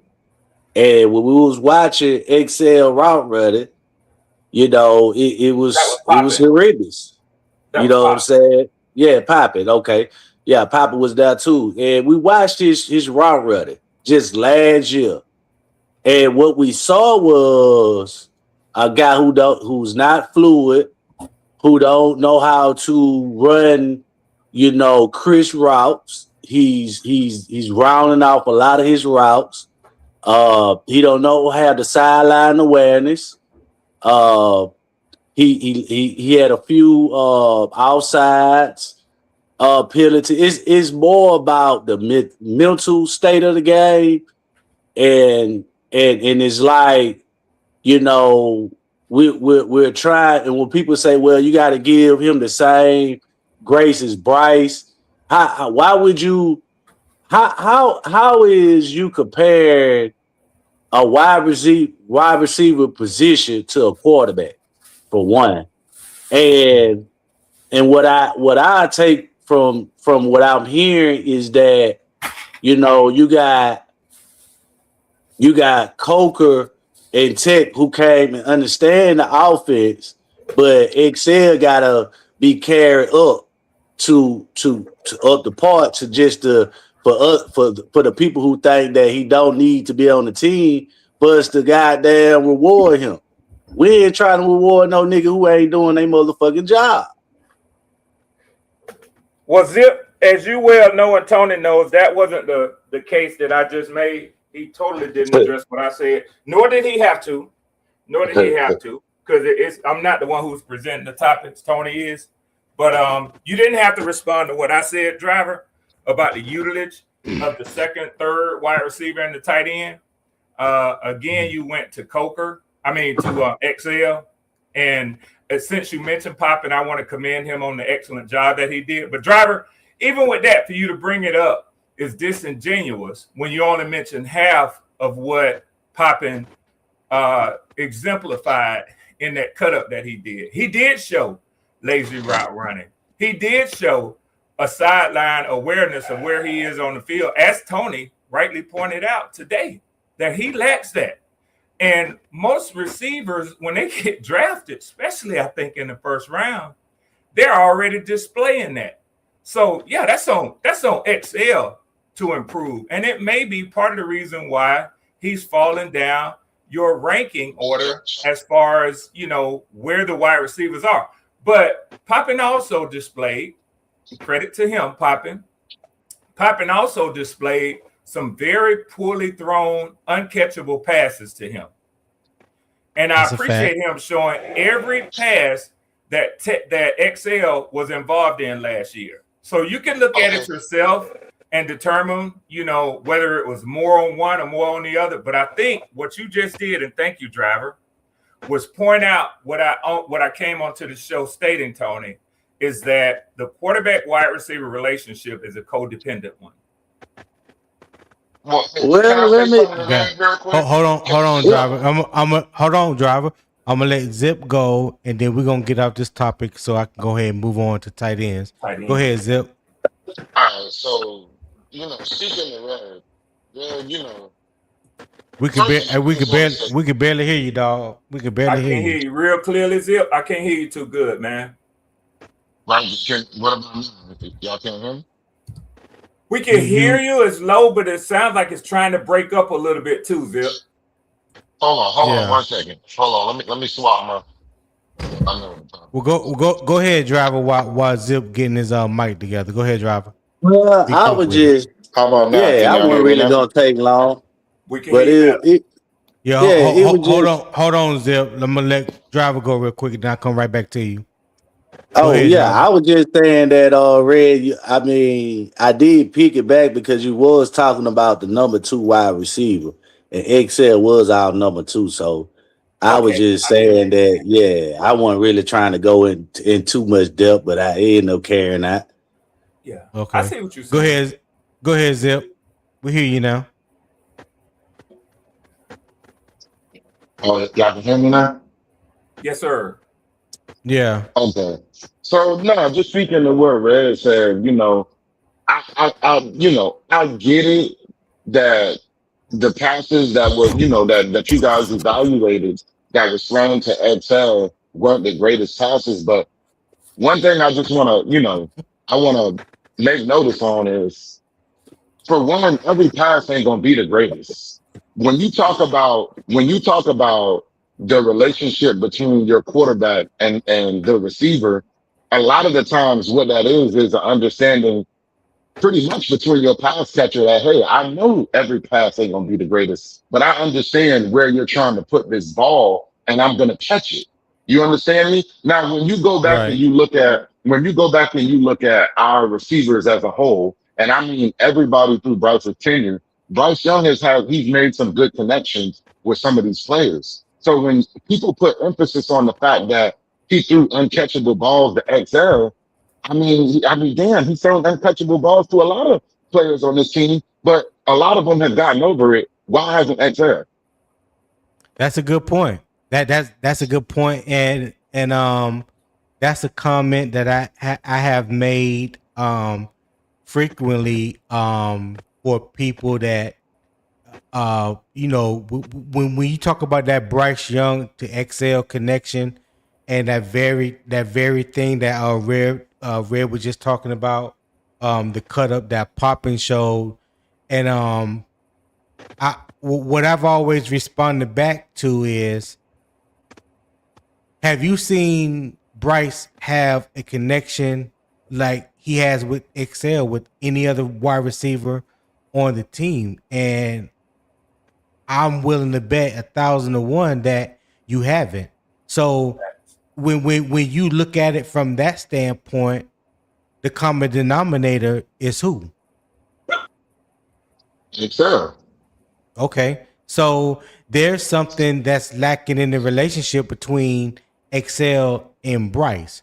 Because it seems he has it with Tet. It seems he has it with Coker, definitely. He had it with David Moore before David Moore got injured. So Exactly. we don't know what it's gonna look like with Brazel. We don't know what it's gonna look like with Mechie in the NFL, even though they played in college together. So my whole thought behind that was, when you have 4 or 5 other wide receivers that the quarterback is throwing to, and the only one that he has a really a miscommunication issue with is one, then that common denominator is that one wide receiver and the quarterback. Now, who you want to put the blame on in that?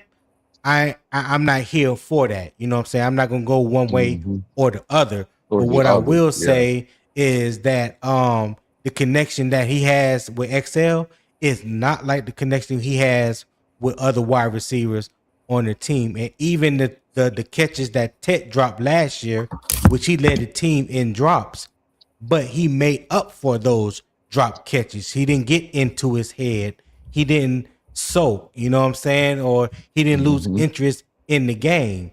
He rebounded Hmm. and bounced back and led the team in catches and yardage and touchdown. So that's all I'm Exactly. gonna say about that. So we're gonna move on to topic 2. Tony, And and Tony, this will fall into even the tight end discussion. So however you want to incorporate it, but I do want to ask you just before we move on quickly, and you can view this through the lens of the tight ends as well, because I'm talking about all of the receivers, the pass catchers, tight ends, wide receivers, outside of the number one, which, as you rightly said, the relationship with Tetairoa, the relationship with Adam Thielen when he was there, and so on. I don't know if Bryce Young has a good relationship with anybody outside of his number one.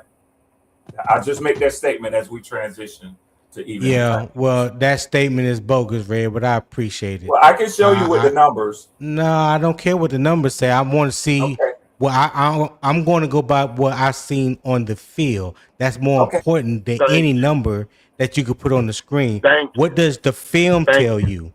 Let's keep that in So mind. so you Hold don't on, want Red. production. Hold on.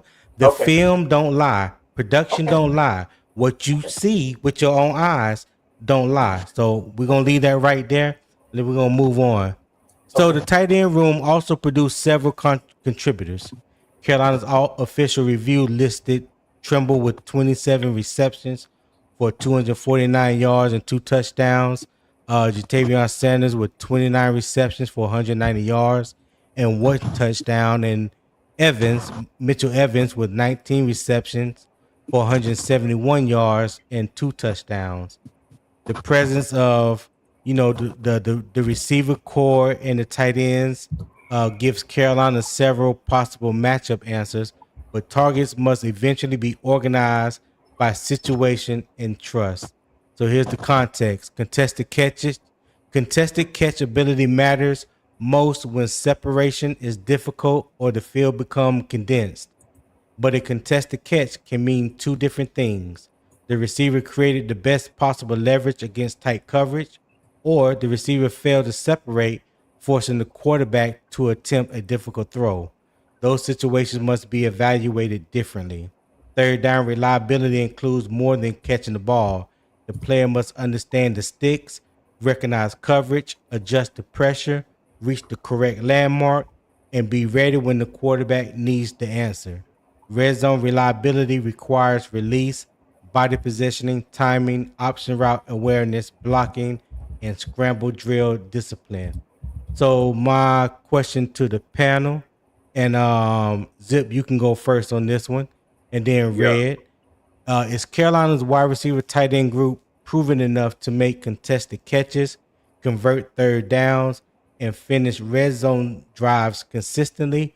Or is that part of the offense still built on projection? What say you, sir?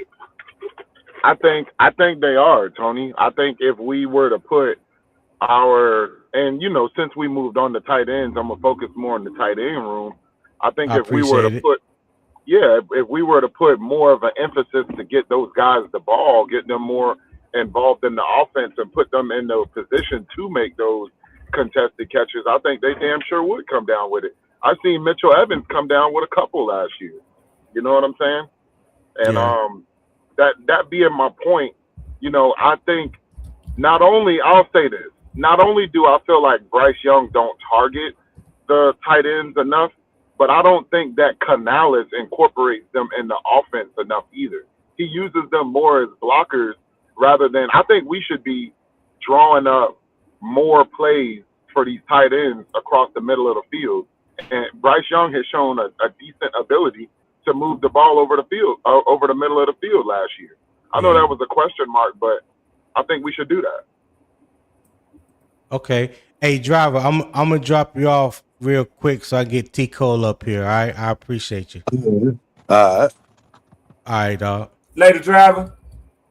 All right, driver. That's my guy, man. We bump heads. T Cole, dog, man. T Cole, what it do?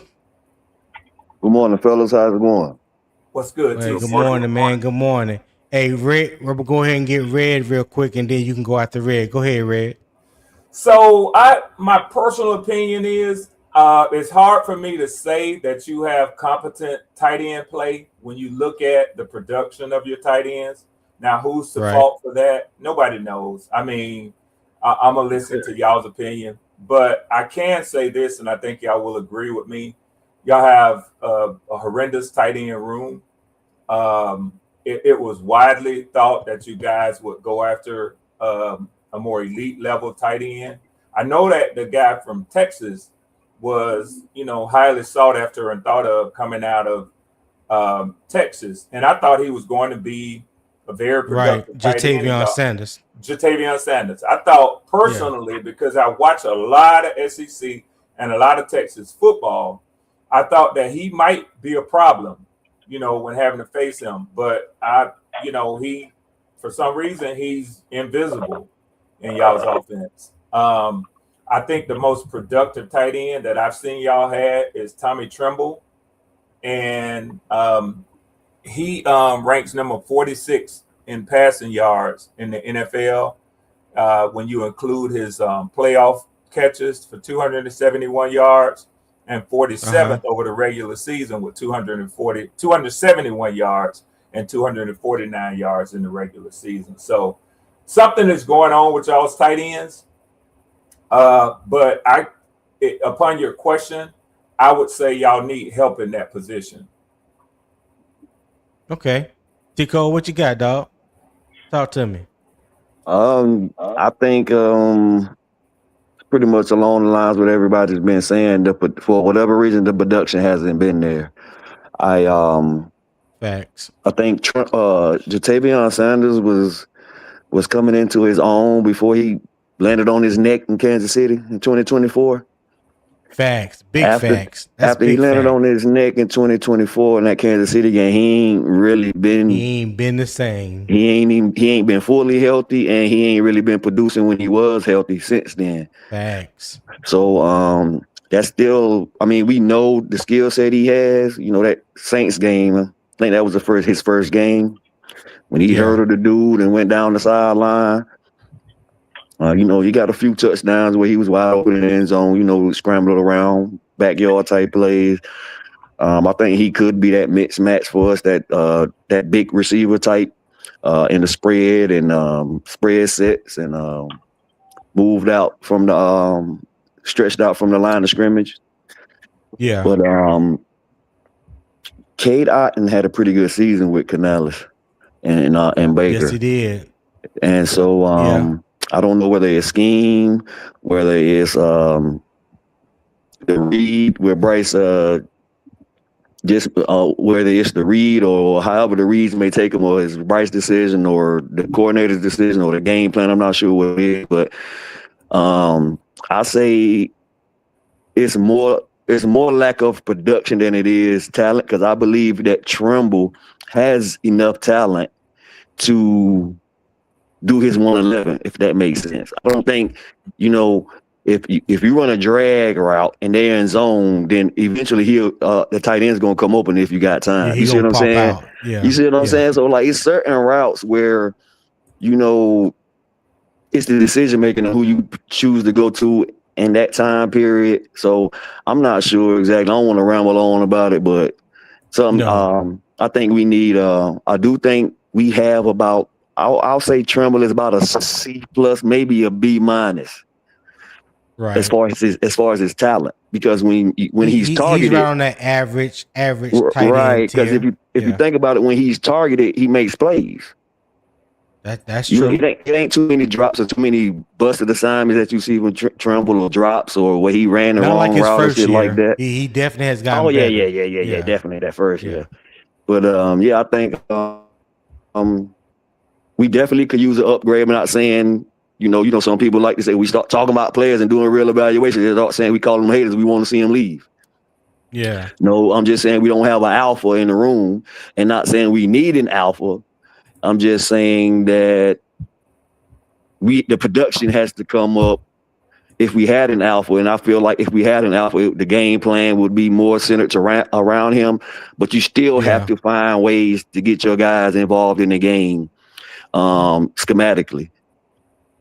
Yeah. Hey, Ronnie made a good comment, and I know we've talked about this before. I remember having this conversation on other panels. He said, "I'm very interested in knowing if the system that Canales has in place utilizes tight ends similar to Kansas City, Indy, and the Rams." I'll go first on that one. That has been a much talked about conversation.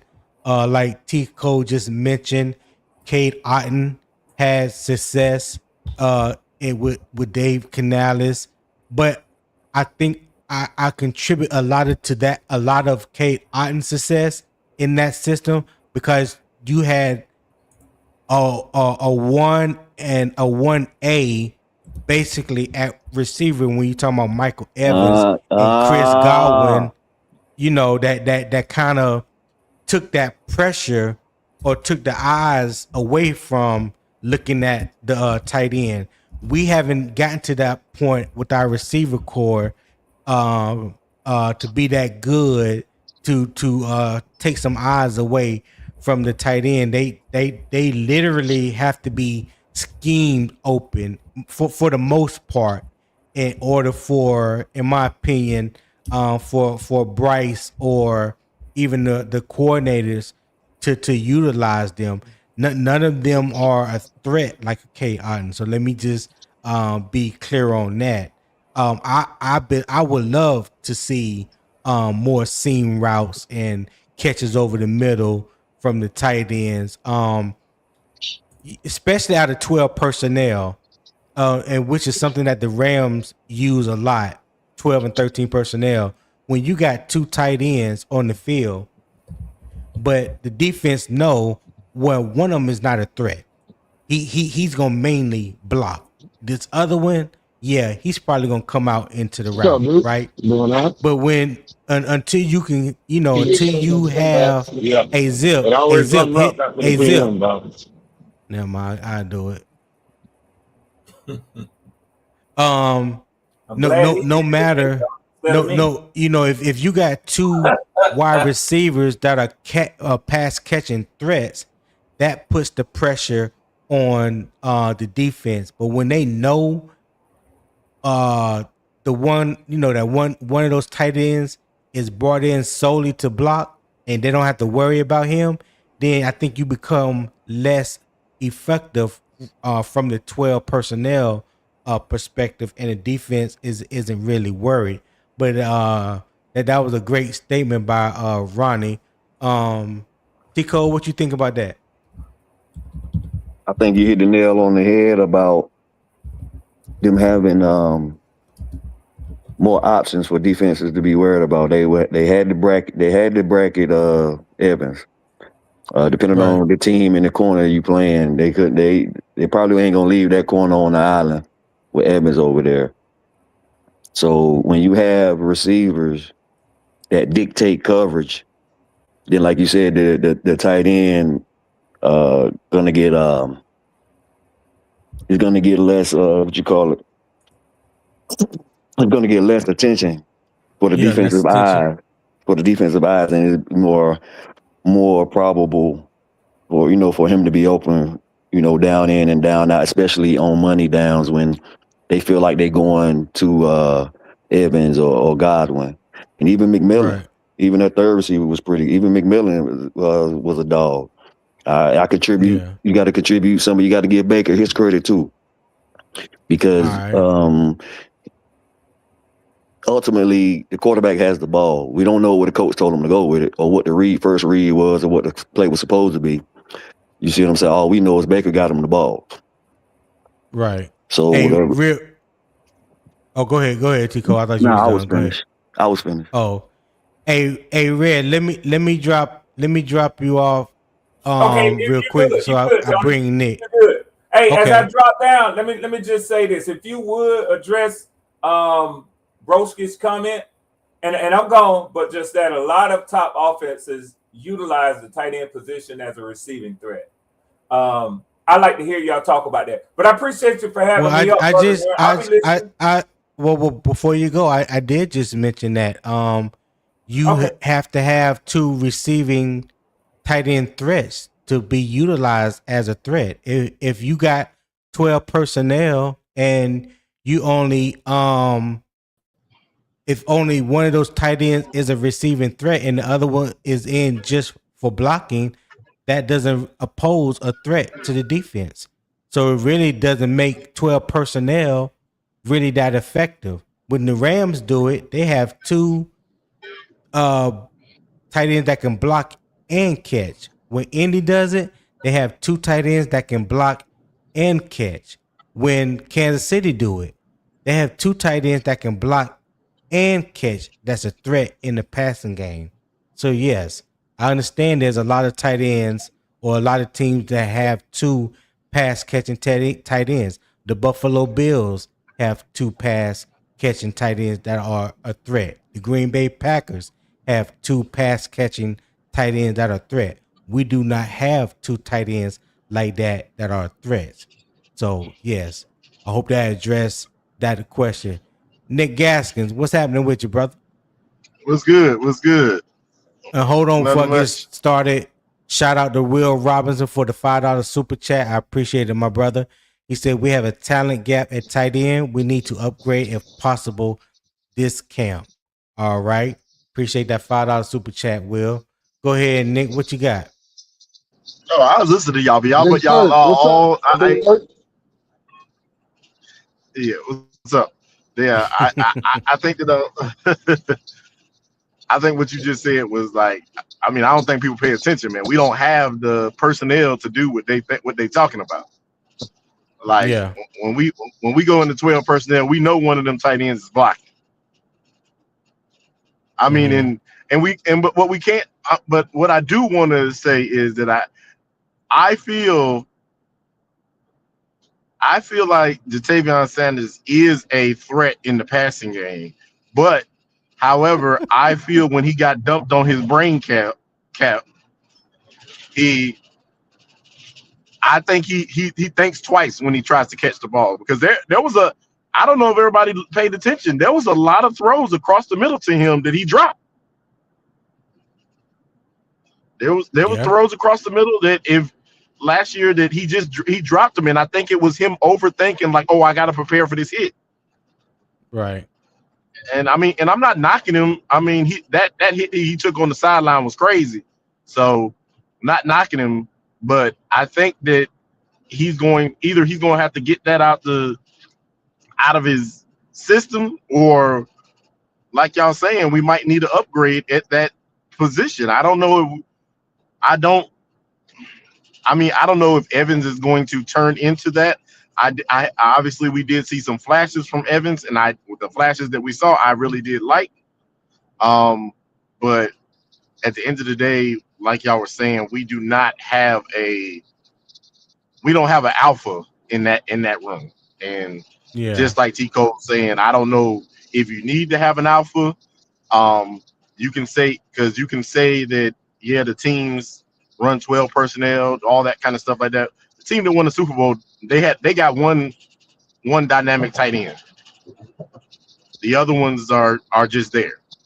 I mean, Yeah. so Yeah. it's more than one. It's I more than think one way to skin the cat. Hold on, I think real quick, Zip, and hold on, Zip. Then you can go. Michael Evans said, "Wasn't Godwin and Evans hurt most of the year with the Canales? If so, Otten was one of the best weapons remaining and had to be schemed in the offense more." I think you're right on that.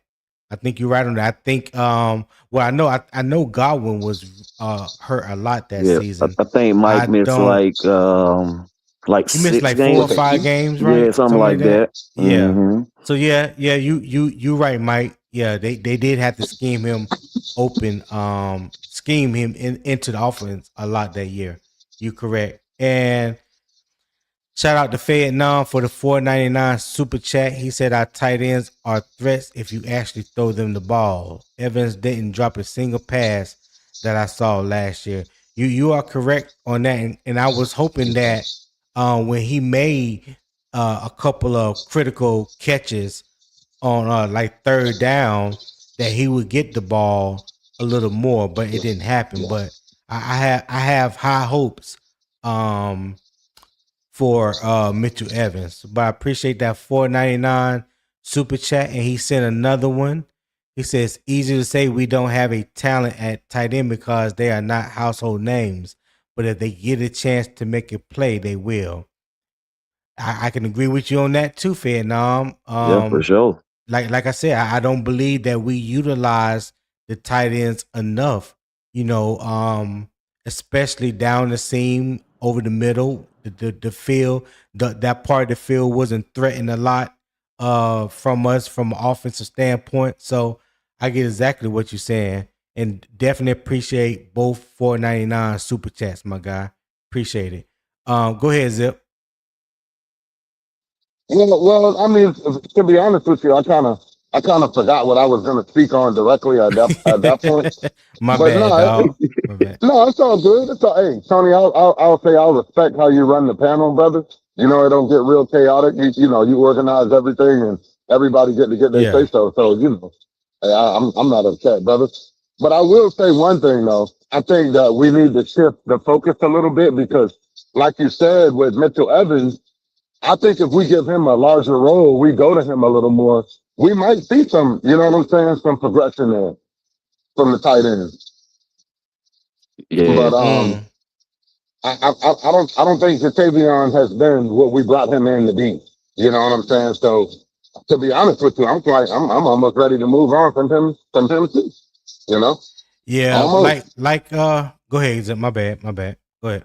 No. Go ahead. I was finished. I was just saying, you know, I'm almost ready to move on from Jatavion too.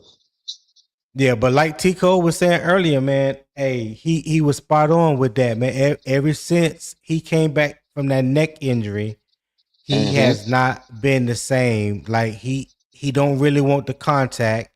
Um, the speed and the shiftiness that I saw from him coming out of Texas is like it doesn't even exist right now, Yeah, in he my looks stiff. He opinion. Yeah. looks stiff to me. Yeah, If you want to be he looks honest. Mm-hmm. stiff. Yeah, And he so lost some weight.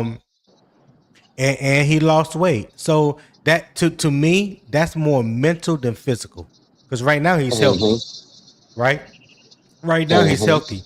It's that mental hurdle, like I was talking about last night, or the night before last on Unk Channel, talking about people coming back from ACL injuries. You can come back from an injury. That first part is the physical.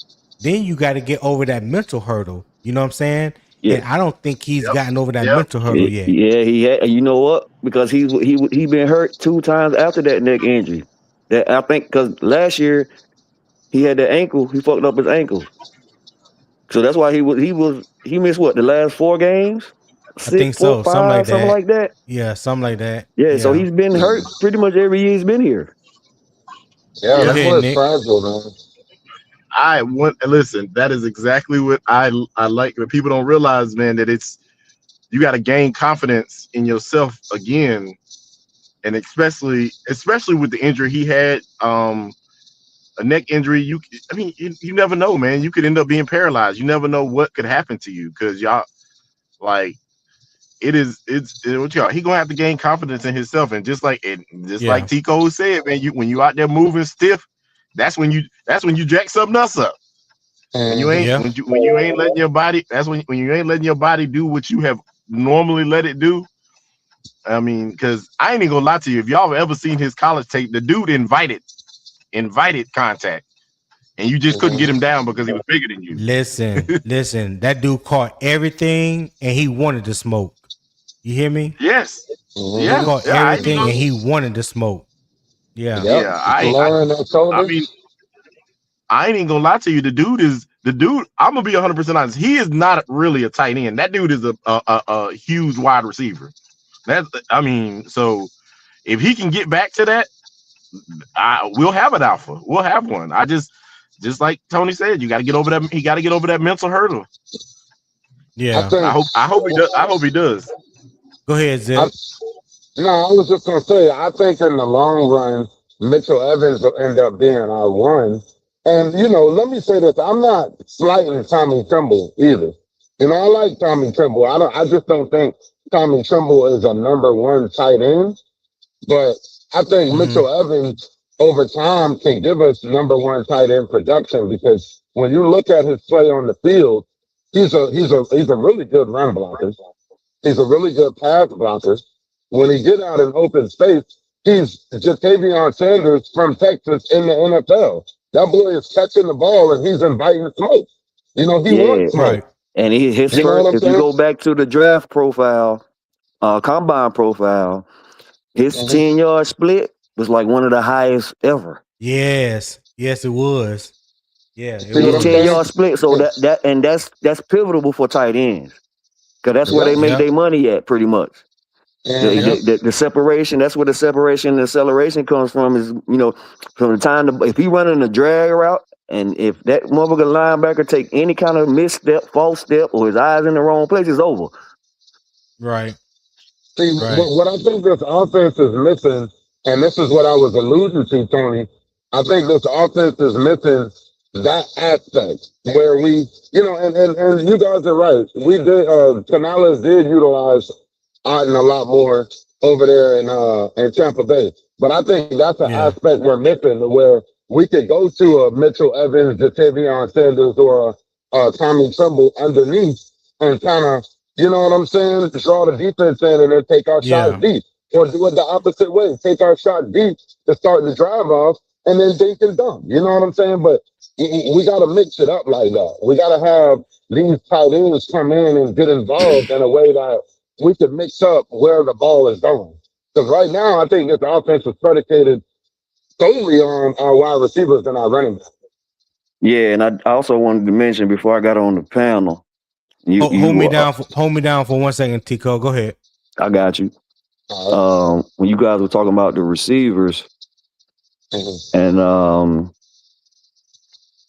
how Red was saying about the number 2 receiver, we don't have any production outside the number 1s. And I wanted to say that we never really had a solid number 2 until Coker came back.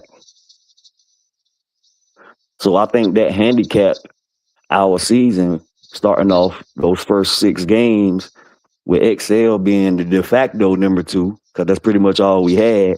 We had just traded Adam Thielen, and with the hopes that Coker was going to be, his replacement. Then he got hurt. As soon as we traded him, he came back with that soft tissue shit. So I think that kind of hindered our growth, our progression at the start of the season. It also watered down the possible numbers that we could have had. I know on Unk's show last night, I can't remember if it was the midday show or the night show, where we did. Yes, sir. With Nick, I forgot who Nick was talking to, but they kind of broke down. Nick was basically saying he got to see it because he hasn't done it yet. And then I think it might have been you, Tony, that was basically saying if he played the whole season, his numbers would have evened out to about 807 tugs and about 65 receptions. Yeah, that was me and Tony. That was me and Tony. That was a good little back and forth y'all had right there. That shit was funny. Y'all had me rolling. Nah, you know how Nick is over. Over there on Unk channel. You gotta. Both of them was speaking fast. You can hear Nick's voice when he trying to get there. He trying to throw some salt in the game. So you can already, when he start when he laughing while he talking, he about to get you. I just had to let my boy know I wasn't trying to come at him no funny way. Oh no, it won't. That's why I said you got to be on your P's and Q's over on Unk channel. So I was just trying to lower the defense. That's all. Yeah, that was a good debate. Nobody was trying to cherry pick. Everybody, you Yeah. agreed with him. He agreed with you. He basically said, Yeah. he said, I love Coker, but So shit, he been hurt. so let me ask you fellas a question. And Nick, you can go first on this one. Who should be Bryce's first third down answer when McMillan or Coker is doubled? Well, McMillan or Coker are double. Who should be the first? Mhm. I'm gonna say this. I'm gonna say currently he's gonna probably, I would say XL, but I'm gonna say I know you that's lying. I'm gonna say that's gonna have to be seen until throughout this training camp. That's all I'm saying is that currently XL is the third wide receiver. So has he shown that front? No, he has not. But at the end of the day, until somebody dethrones him as the third wide receiver, or one of these tight ends step up, or one of the tight ends step up. Hold on. Y'all hold that. Nick, hold your thought. Just give me 10 seconds. Hey, Broski, you like pushing this narrative that Bryce can't throw, he can't see, he can't throw over the middle, whatever, because it's height. I got a film that I've already broken down of every throw that Bryce has made over the middle, and this is just 2025. Yeah, and so man. if you want to see it, join the Patreon, and I'll be glad to show you and dispel whatever this crazy notion is you have of Bryce being 5'10" and he can't see or throw to his receivers over the middle. That is the craziest, laziest, regurgitated comment that you continuously make over and over again. Yeah, the But facts it's is there. all good. It's cool. It's cool. I'm cool with it. But I have the evidence, the physical evidence, the tape that dispels 100% of what you're saying. So whenever you want to see it for yourself, in case you forgot or anybody else want to see it, join the Patreon, and I'll be glad to pull it up for you. But only if you join the Patreon. Go ahead, Nick. Hey, well put, brother. Well put. I love it. I love that, man. Hey, because I'm gonna tell you this right now. This is they only nitpick this with Bryce. With any shorter quarterback, what you do is you create them lanes to throw. You push the pocket around him so he can throw in between the tackles or in the guards. That's literally what they did for Drew Brees. That's literally what they have done for every. And I know Broski know this, but he just like Red, he like the jab. He's not a dumb fella. So, but like I said, I have the evidence. So I'm not even worried about that. I have the evidence. Go ahead, Nick. I ain't mean to cut you off. Nah, yeah. So I'm good. I was done. Yeah, let me address what Red said real quick. Okay, what Red say? Basically, we're saying about the number 2 and number 3 tight end and the numbers. Yeah, I got that, Red. I see where you was going with that. My thing was just that he's never really had a solid number 2. Even since his rookie year, he had Thielen. The next one was DJ Chark. Chark was in and out of the lineup. He had a hamstring. Every week he was out with his hamstring. The second year, pretty much Deontay Johnson, Coker. Deontay Johnson and Thielen. Thielen would have had about 1,000 again if he wouldn't have got hurt. Andy Dalton played 5 or 6 games.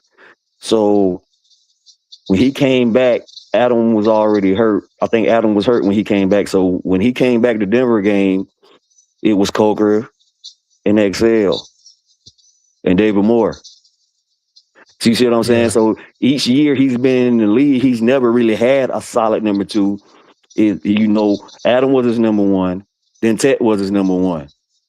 Other than that, he's never really had Adam, Ted, David Moore. Like the guys that he thrived with came, it was Adam his first year, a little bit of Adam his second year, but This year, when Coker came back, you seen the possibilities of having a strong number one and number two. And that's what I'm saying. Like, we got to, and just like Tua and Jalen Hurts, how they got all those weapons to see exactly what they can do before they get rid of them. You got to at least put some kind of talent around the guys before you make a definitive a choice on how we gonna move forward with these guys. And he's only had one alpha receiver, and you see how those alpha receivers thrive when guys are polished. Like I always say, the polished receivers thrive with Bryce.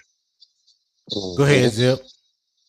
No, I like what Chico said there, because it's one thing for anybody, fan, within the fan base or not, to use the numbers to make their argument. But see, and I hope Red understand this. Red is not a dumb guy at all.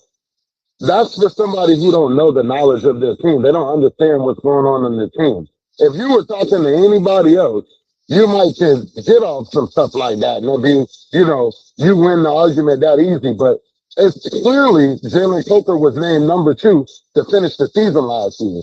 So for you to say, oh, your number 2 and your number 3s are non-existent, I don't think my organization feels that way. You know what I'm saying?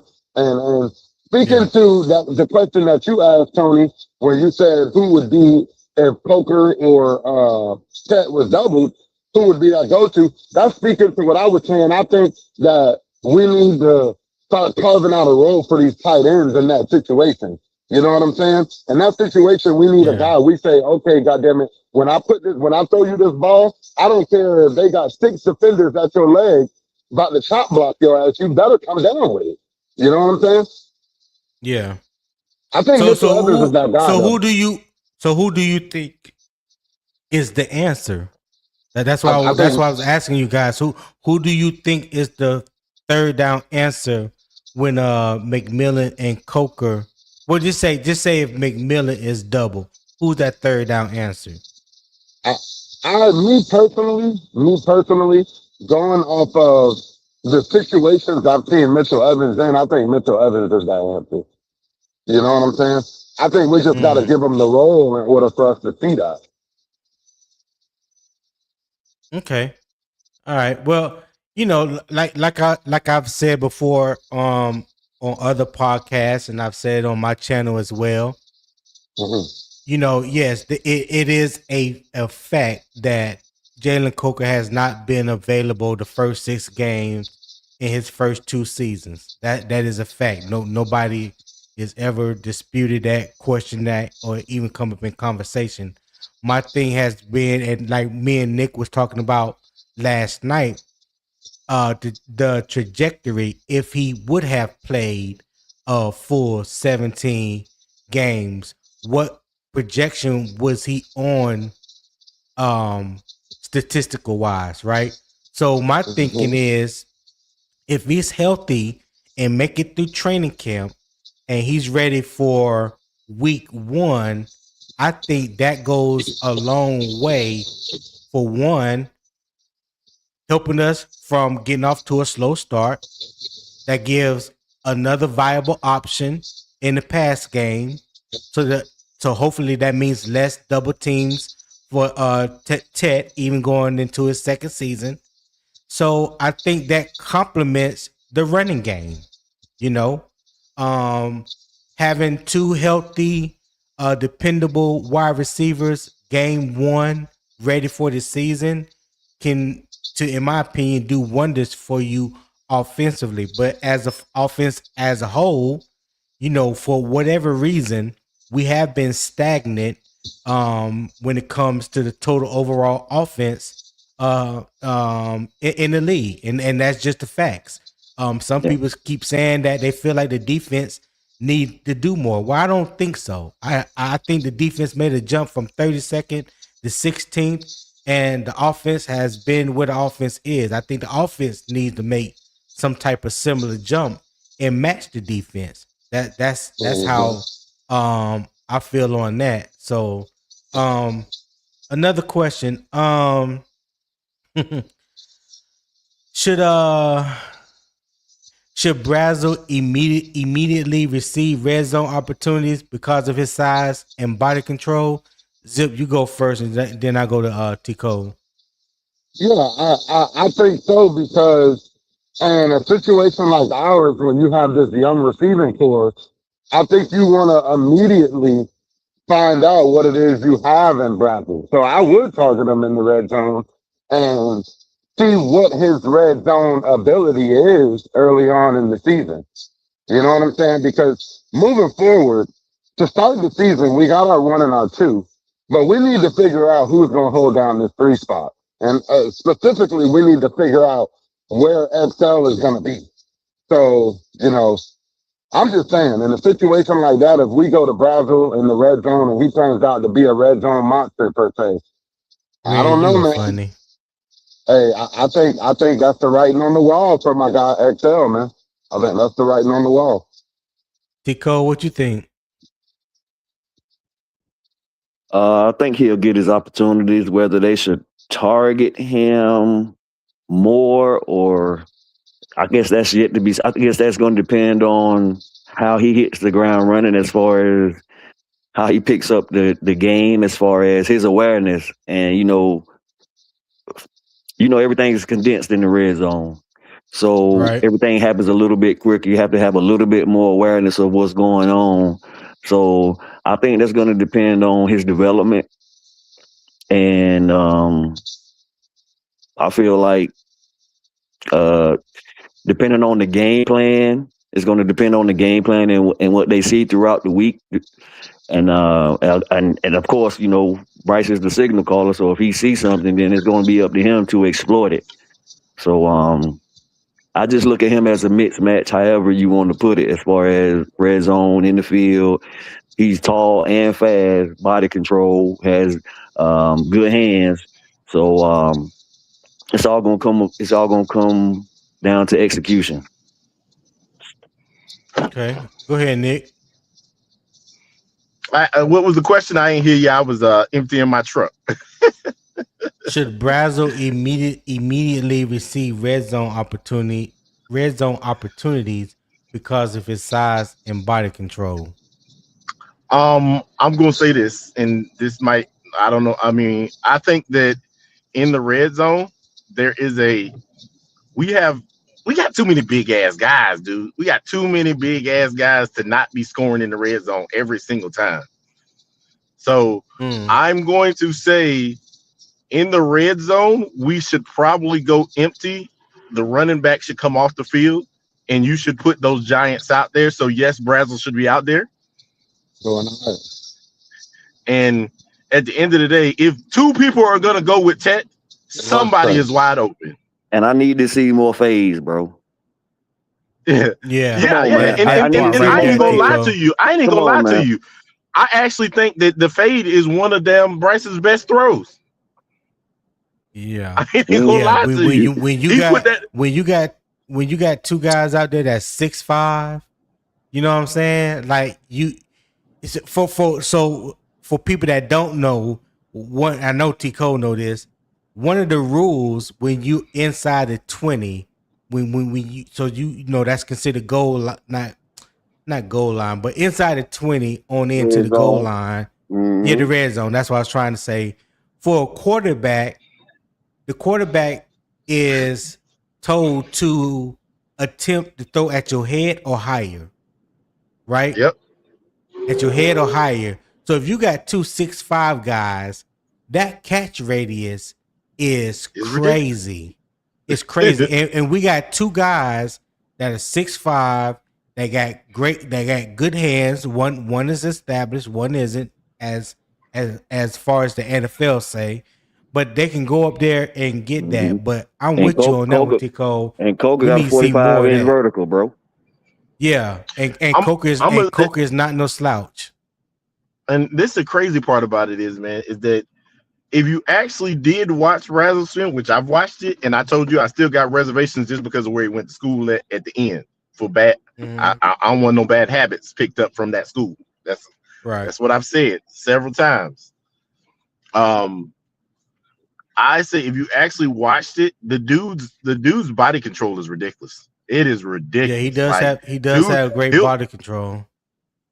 yeah, you'll have guys draped all over top of him, and he'll still catch it. Yep, he punished Georgia with that. He punished Georgia with that. Yeah. Like there's a lot of times that you will say, oh, that should be a daggone a penalty. Hey, real quick, I wanted to add into what Nick was saying. I think when we talk about the lack of yak yards, I think this may be our yak guy. If you look at in Tennessee, how he just was like free running. You know, like if the quarterback didn't catch him in stride, he free ran to the touchdown. God damn it! If he caught you at a certain angle, he was burning your ass. So I think this may be our yacht guy right here. This may be our yacht guy. Okay. And, all right. And I love the possibility of that. I love that. All right. So we're gonna transition over to topic 3, but first, hey, we are 2.5 hours into the live this morning. If you are enjoying the show, enjoying the conversation, enjoying the debate, the vibe, the energy that we are bringing to you this morning, show love to the channel. There's a QR code in the top right of the screen. Support the show. Any donation towards the show will be greatly appreciated. If you are following Unbiased Opinion Sports Talk through the YouTube feed, there's a pinned comment that takes you to the PayPal as well. I would greatly appreciate it. And if you do, let me know that you did so I can shout you out, because the alerts don't come in fast, and I'm not going to read nobody government name because it don't give me the handle. So yeah, just let me know if you do that. My daily goal is $25. You know, I'm not trying to pay no rent or no car note. Just $25 that goes towards to making the show what it is and the continued improvements that I hope to bring to you guys in the future. So again, I greatly appreciate that. I'm gonna bring up this one graph that I have before, and we can transition to topic 3. But it talks about the role clarity, each position. All right, it talks about the role clarity. Let me take this off and the banner off so we can see it fully.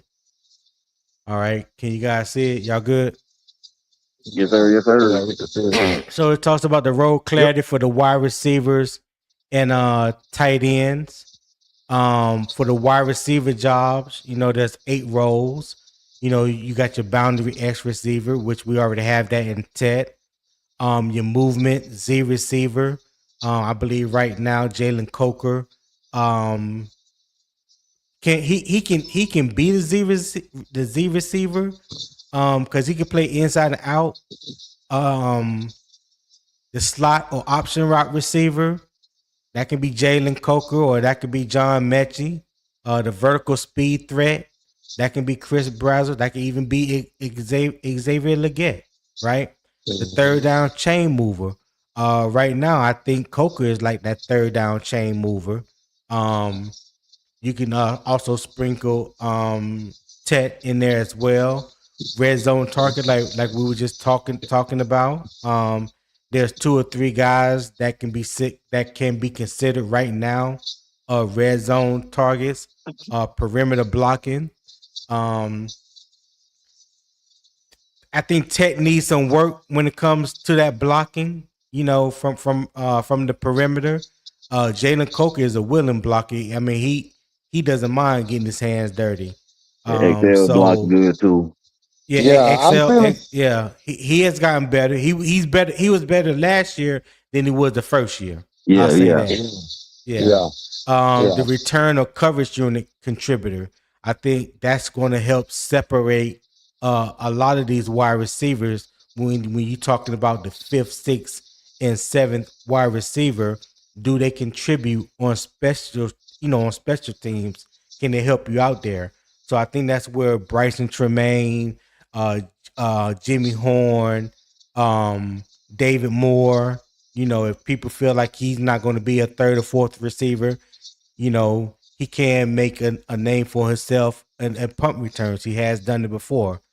So those are the things I think that the offensive coordinators and the head coach and the receiver coach is going to put their head together and see which of these receivers fits can do multiple things that we have on the list right here.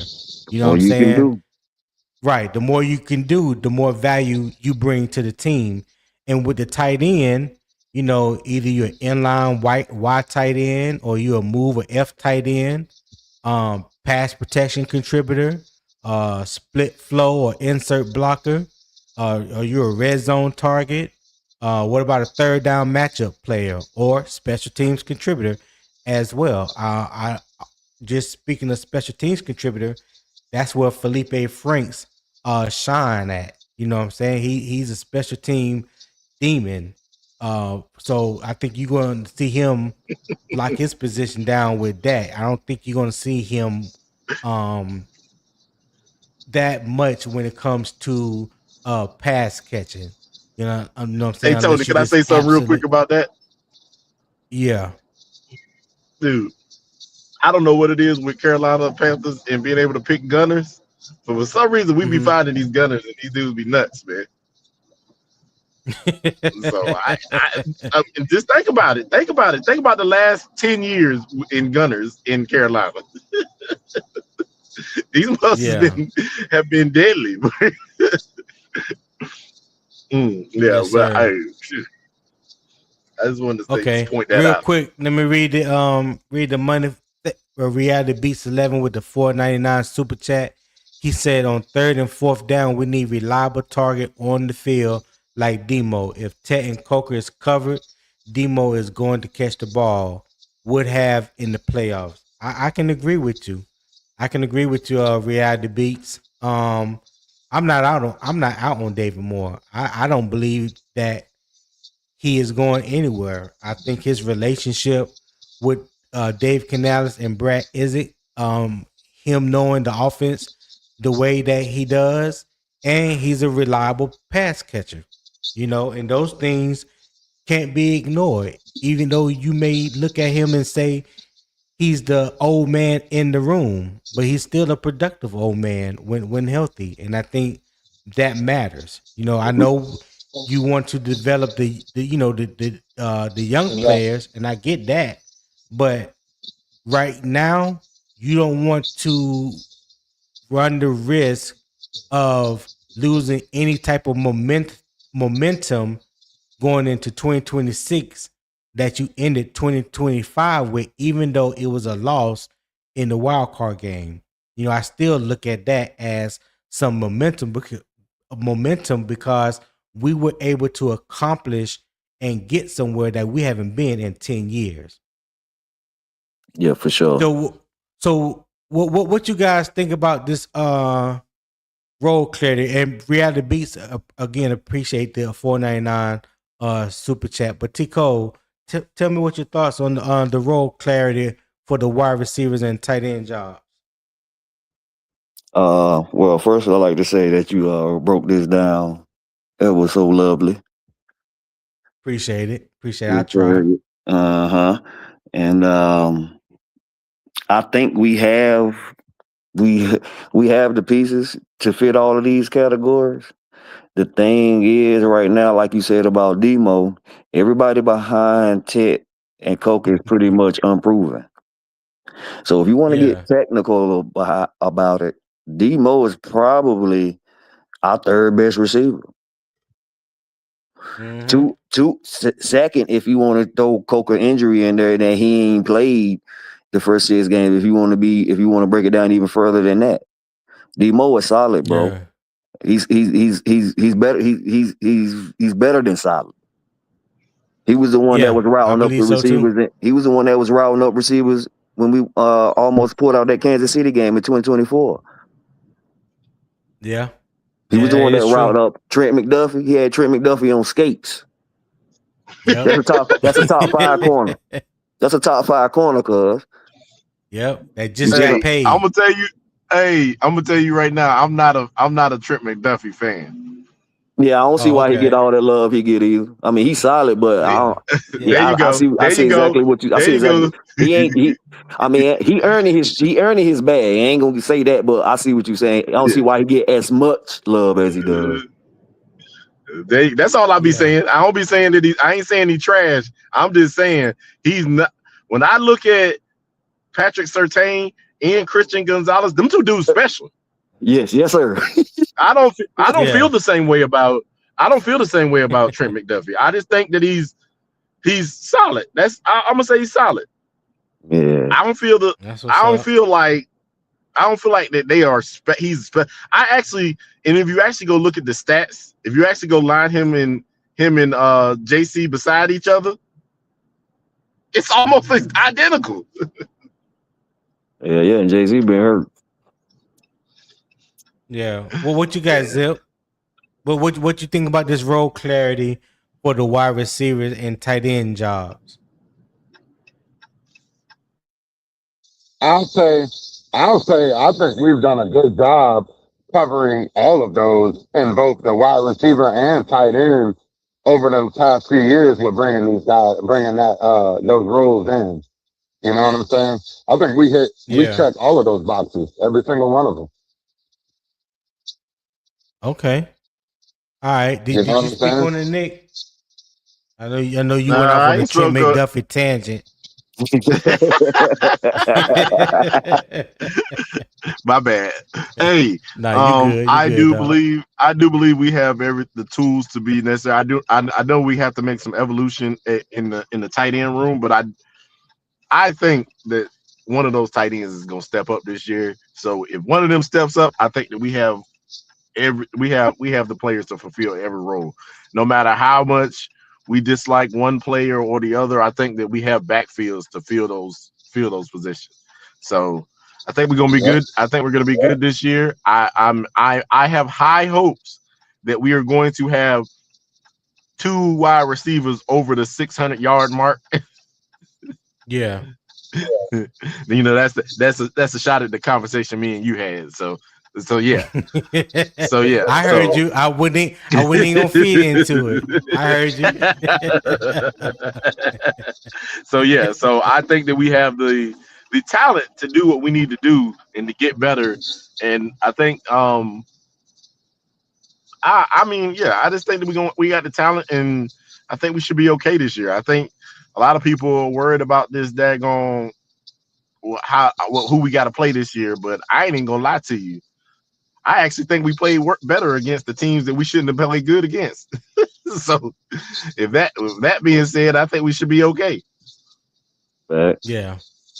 Yeah. But I I will say got you. about that tight end, Tony. Um, like which one is it? The move, the F10,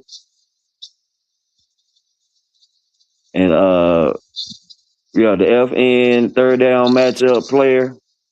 Yeah. I think that could be Mitchell, but I think as far as like the move tight end, the F and the split out, Jatavian is still an unknown right now. I still think if he can come back into his own in that empty package, and we can kind of test the temperature of the defense, because that's when you go, what is it,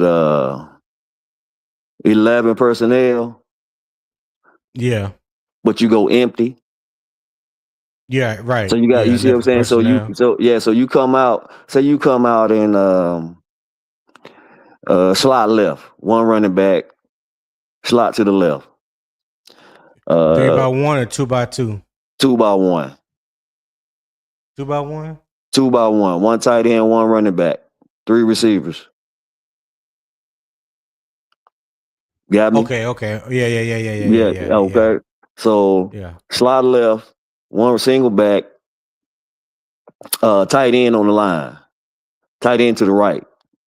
So you're in the right hash. Yes, sir. Okay. Okay. So now you check the empty. So when you check the empty and that tight end stand up from inline and he go to the outside, you Go. looking to see who Yeah. walking out there with him. Right. Right. You see what I'm saying? That's where that chess match come.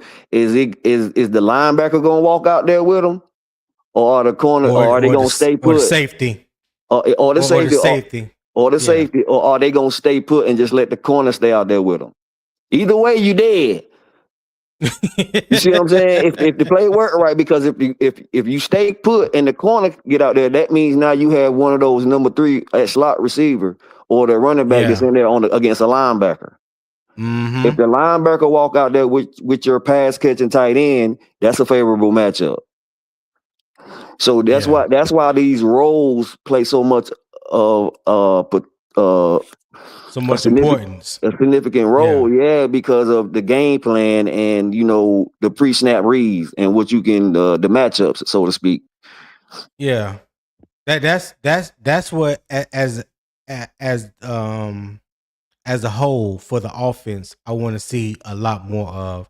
And I know Dave mentioned it. I can't remember if it was at the end of his first year or sometime in the off season, or it was last year. He was saying that we were going to see a lot more motion and shifts and things of that nature. And in my opinion, I don't think we really saw that. I honestly feel like you should have some type of shift in motion every single play. Cause that just helps you identify the defense, identify the coverage, whether Yes, they're sir. in man or zone. I mean that's what it's for. And that's why I say, on every down, there's like two chess matches going on within the chess game. You know what I'm saying? Each and Yep. every play. Mhm. And that's what all that pre-snap motion is about. It is to get it's for the offense to identify what the defense is doing, and can you force the defense to break their principles. That's what the offense is trying to do. Go ahead, Zip. Sometimes, Tony, and I hear you when you say that, but I think it's we see it at a minimal the way we do, because sometimes that gives away. A good defense can figure out what the offense is trying to do with those motions as well. You know what I'm saying? Yeah. Because when you concept your receivers, your skill positions a certain way, a lot of defenses will be able to read that and say, okay, this is going to be some type of running play. The probability of this being a running play is high because of the formation you're in. You know what I'm saying? So when you Okay. move a player, that helps them figure out maybe which side the ball might be thrown to or ran to. You know what I'm saying? If you're doing a run play or a passing play, Yeah. sometimes that helps. So I think a lot of teams in the NFL do a good job of limiting how much they do that, because, like you said, at the end of the day, it's a testament.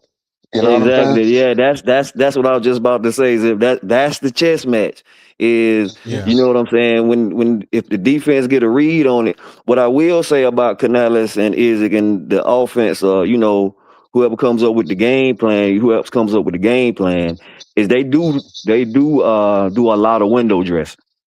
I was over on the Yeah. 704 show, and Twan was breaking down the top 20 plays or some shit like that. And a lot of them was misdirection, like that shit, like Jimmy Horn will come in motion, and then they Yeah. might pull Damian Lewis, but the play going the opposite way. The play Right. going the But opposite that way of the play going the opposite way of the motion and the guy that's pulling. So you already know what they Yeah. do to a defender eyes when the guard pull popping. I mean Tony. Yeah. You see what I'm So I saying? So guess that I guess I should clear up what I was saying as far because like Jay Hudge just said, he did Jimmy Horn did a lot of motion, and that is true. Yeah, I agree with you wholeheartedly on that. I guess what I'm saying, it was like why we got to do the same motion all the time? yeah, I see what you say. It won't. You know what I'm We saying? Why, ran it, but like it won't I've seen, affect. yeah, hey, there you go, there you go. Like we seen Jimmy Horn run a jet motion 5-6 times a game, whether it was a jet motion or was running an orbit or a counter to it. Like, but Wow. there was no sequencing off of that. Mm-mm. There was no sequencing off of that. Whether And they I ran kept it, whether they waiting. gave it to the running back or they gave it to Jimmy, it was about at most. I think he had a 12-yard run on one of them that he broke. I think But other than that, it was like 4 or 5. It was like 4 or 5 yards, or even that, or or even that. if that. Yeah, Yeah, you I want a don't know. pass play off that shit. A goddamn pitch back, a reverse. That was just my opinion, and it wasn't like it was something that was factual. I just felt like we just didn't do it effectively enough, Right, and right, it right, seemed right. like as the season went on, when these teams get more tape on you, and all they see is Jimmy running jet motion or orbit motion, but then nothing comes off of that, they're not gonna feel threatened when they see it on game day. Or they gonna look and say, "Oh, that's Jimmy just doing Jimmy." You know what I'm saying? Yeah, Like Yeah, they facts, don't facts. expect they don't expect nothing to come behind that motion. right. Yeah. You remember So we're that gonna swing pass? Go ahead. no. You go ahead, Tigo. Go ahead. You remember that swing pass that Chuba caught against the Rams that he took to the crib? Yeah, Yeah. immediately. Yep, first Yeah, play. that was like, Yeah. if you go, like, that was one of the plays that Twan broke down. That shit was set up perfectly, bro. Like, Pretty. Mm-hmm. you see what I'm saying? Cause that was a That was motion motion. to Yeah, that was motion to the motion to strong the side. left, and the swing pass went to the right. Yeah. No, actually, he came to the strong side. He was on the weak side at first. It was a Okay. trips play because XL was in the slot, Okay. and Jatavian motioned over as the F. And when he got to the end of the line of scrimmage, they snapped the ball, and he was like the lead blocker for Chuba. He motioned. Oh, okay. Yeah, he Okay. came over. He Yeah, I know motioned, what you're talking about and they now. snapped the Yeah. ball. He led that bitch around, and they threw Right. that bitch. And nigga, I don't even think he got touched. Nah, he didn't. Actually, he didn't. He didn't get touched. No, you're right. But I'm gonna transition on to our last topic, and the last topic is who earns a complete role, and we just talked about that. The role clarity. We just looked at it and broke it down from the wide receiver to the tight ends. Okay. So the money down trust determines who receives the important targets. But before a player can receive those targets, he must earn the snaps. Training camp is where Carolina must decide which players can execute the entire assignment, not simply look good catching passes during individual drills. Y'all saw that shot I put in there? Yes, Yeah. Mm-hmm. Yes, sir. So Carolina's current roster includes 13 wide receivers and 5 tight ends. I'm not gonna go through all the names again because, well, hell with it. The Panthers' official coverage has identified McMillan, Coker, Leggett, Brazel as the leading 4 receivers, leaving limited opportunities for players such as Mechie, Moore, Horn, Jacine Reed, and the rest of the competition. The tight end competition includes Trimble, Sanders, Evan, James Mitchell, and Franks. The decision should be evaluated by package and assignment, not simply who is labeled tight end 1. So, put in context, the final roster spots cannot be determined only by receiving drills. Backup wide receivers and tight ends must contribute without receiving designed targets. That may require blocking, special teams, motion responsibilities, i.e., Jimmy Horn, multiple alignments, protection assignments, and situational reliability. Role clarity does not mean every player must perform every job. What it means is the coaching staff understands why each player is active and how his skill set complements the rest of the group. All right. So the debate question Good shit right there, boy. The debate question, appreciate it. Debate question for the panel, and Zip, you can go first, and then Nick.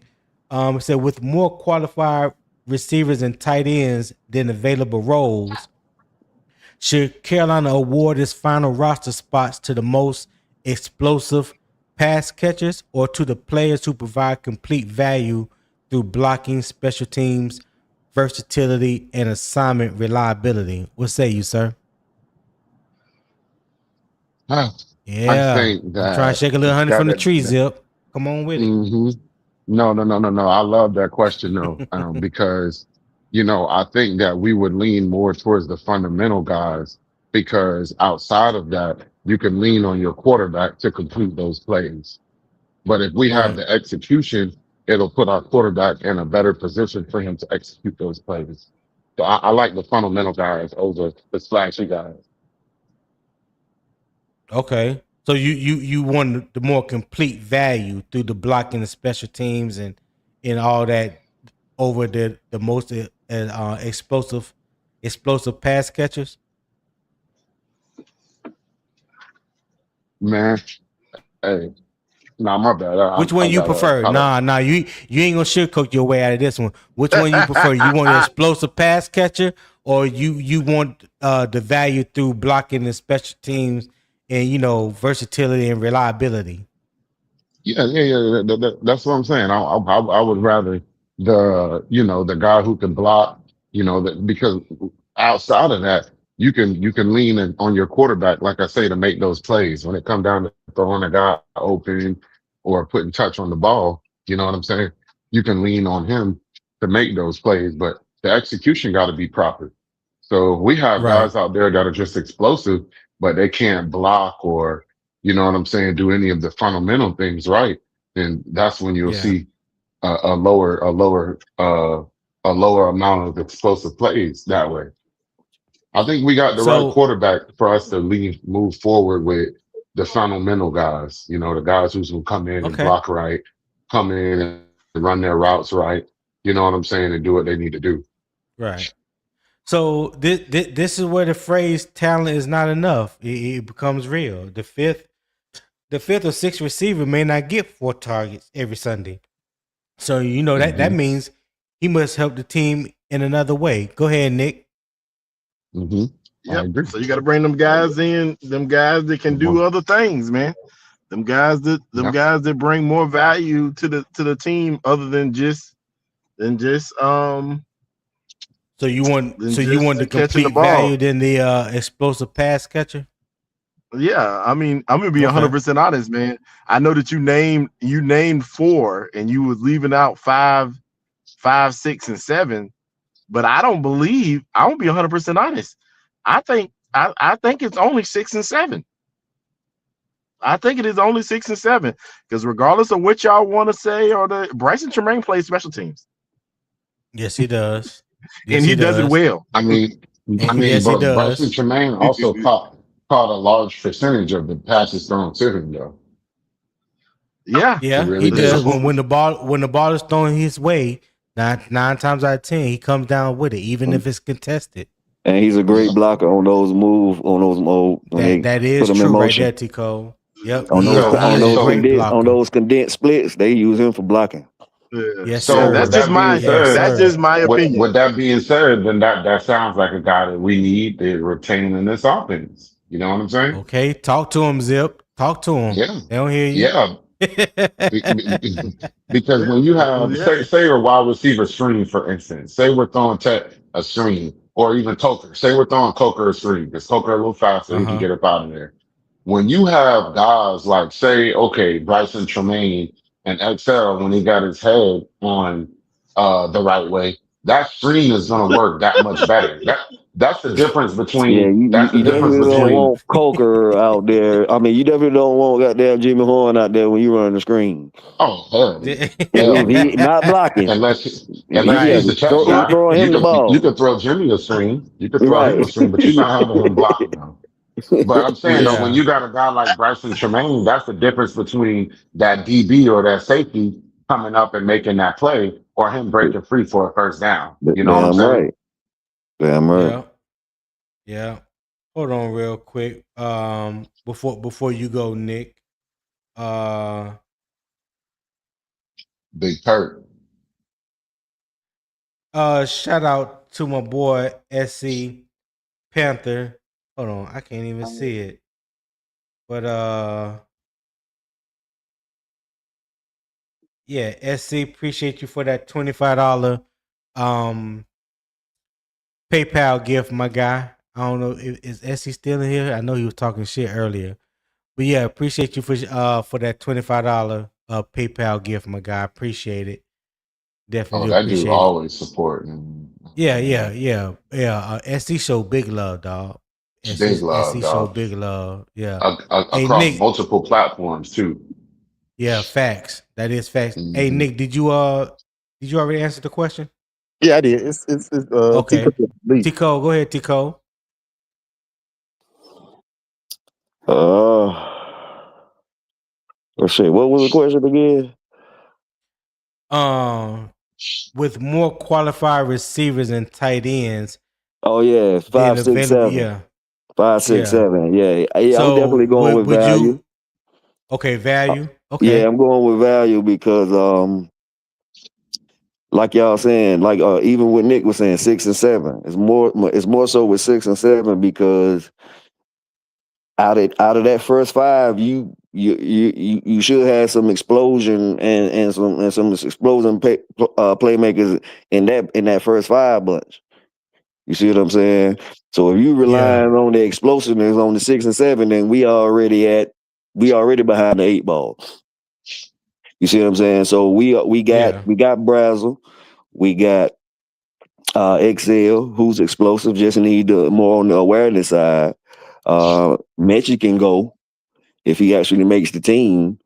David Moore is the wild card because we too much unproven behind Tet and Coker for us to get rid of David Moore right now. We got to see what XL gonna do. We got to see what Browser gonna do.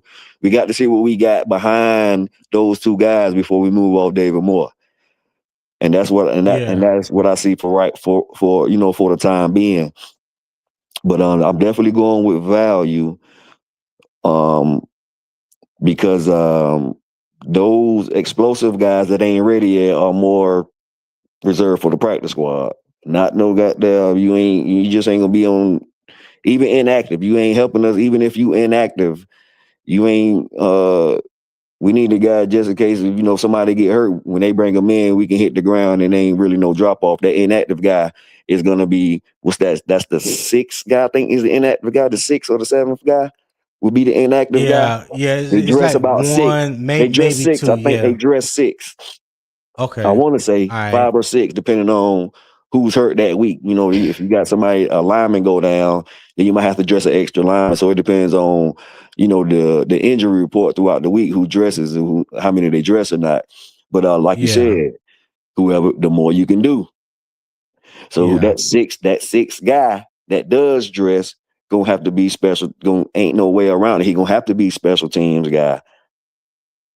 He can't just be somebody that can run fast and just be, you know what I'm saying, like a David, like a Jimmy Horn. That's why he was inactive for the first few games when they let Renfro rock before Jimmy Horn.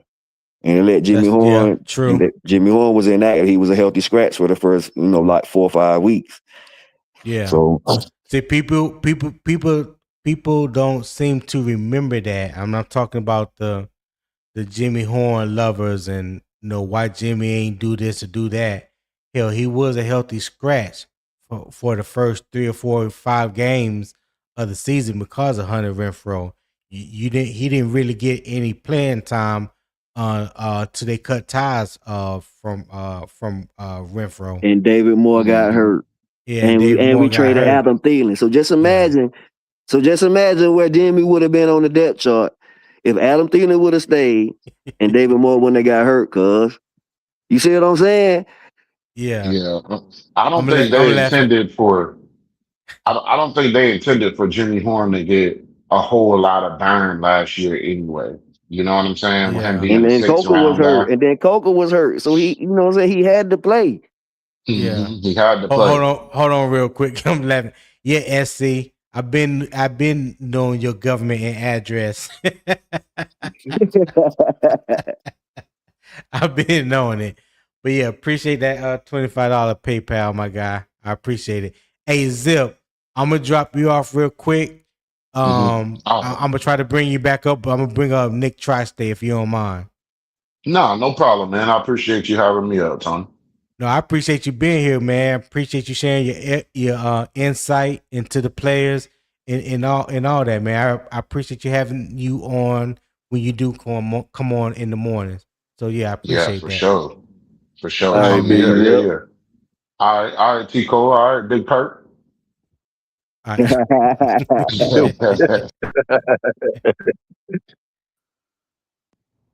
Nick, what's Yo, happening?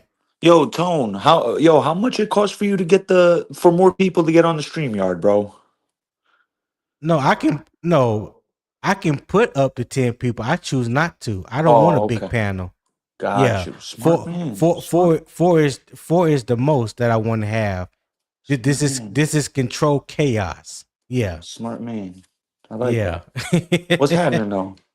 Ain't T. nothing. Cole Ain't and nothing. Shit Gaskins in the stick to a building. can of oil. What's going on? What up, my guy? What up, man? What Shit. you got for me, Nick? So I'm off. Hey, the listen, man, I'm debate off question. today. I've been listening. I've been listening while I've been on the road working the last few days. So I was like, on my day off, I Okay. got to pull up Yeah, no doubt. for No doubt. I sure. appreciate you being here. So the debate question is for you, Nick. So who went first? Did Zip go first? I think Zip Yeah, went Yeah, first, Nick then it went was first. then Nick. So then y'all Nick, then already me. Yep. okay. So you already answered it, right, Tico? Yeah, I did. Okay. So Nick, the debate question is with more qualified receivers and tight ends than available roles, Yeah. should Carolina award its final roster spots to the most explosive pass catchers or to the players who provide complete value through blocking, special teams, versatility, and assignment reliability? What say you, my friend? First off, Tony, your questions are very impressive. First I and try, foremost, man. yeah, I they're try. very impressive. They're complex. They're not some basic ass shit. So I want to get that out the way Yeah. first. Yeah, I can't do Second, basic. yeah, It's not in my repertoire. I hear that. I hear that. I know that. But Yeah. to answer your question, OG Tone, I'm gonna put it to you like this, right?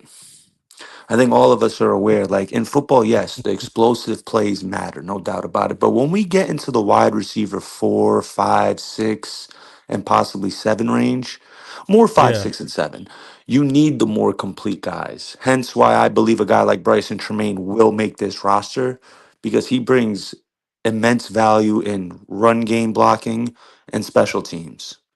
Right. So I think to answer your question, I would lean more toward the complete guys.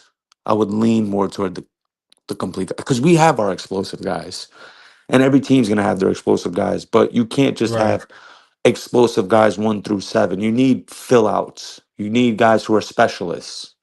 You Guys need that the can do the great run dirty work. blockers. Yeah, Yeah. Yeah. exactly. Those No, you're guys, like right. I was saying about Bobby Brown, teams need. I was saying like, oh, you know, me and you have had this differential about Bobby Brown, and this is a perfect example. I don't think he's like a guy who can play 50 snaps. However, teams need guys like Bobby Browns. Every team needs a Bobby Brown. He's a Yeah. pivotal piece for any team because those 30 to 35 snaps, he's going to give you everything you got, and he's going to make an impact. You know what I mean? And Yeah. teams need that. I think T Cole could attest to this as well. Like Yeah, but that's the and life of a that's every the team life just of a can't have real 53 nose tackle. superstars. Yeah, but that's the life Don't of a nose tackle. They ain't gonna Yeah. get yeah. because the league is going away from the 3-4 and only on the early downs and run downs where nose tackle really can get off if you're not a pass rusher. Yeah. So that's Right. why Bobby Brown ain't on the field because shit in a nickel three in our 4-2-5. Yeah, we don't need him. Right. Yeah. Right. Yeah, I listen, I hate that you put it that way, but you are absolutely true. yeah, for sure. Yeah, absolutely true. Um so yeah. So anybody got anything else? I'm trying to come up with some questions a question real quick. Oh, here's a good one. Here's a good one. And Nick, if you finish cleaning out your truck, Nick Gaskins, if you finish cleaning out your truck, you can go first on this one. Um, ooh, okay. Which skill is missing from the four leading receivers? Don't just tell me who your four leading receivers are. Just envision whoever they are. What is the one skill that's missing from the four leading receivers? Yak. He back out there in the truck. Go ahead, Tico. You mean combined? The four No, receivers combined or individually? Yeah. The four top receivers combined. What is the one skill set that's missing from those four leading receivers? Yeah, shaking little honey from the tree this morning. That's what I do.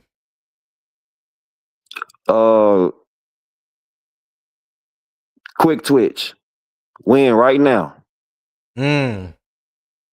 So explosive, Like getting off the ball. Beat man coverage. No, not just because Coker can beat man coverage. Coker is Coker is a third down demon in that slot. But I mean, as far as like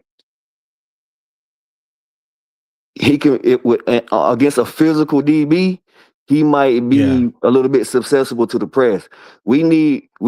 That's why I say we need the niggas like Jimmy Horn and Mechie to hit. The nigga that you can't press. The jitterbug.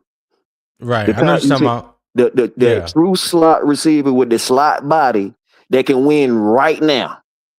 As they say down in Florida, we need that rabbit. You see what I'm saying?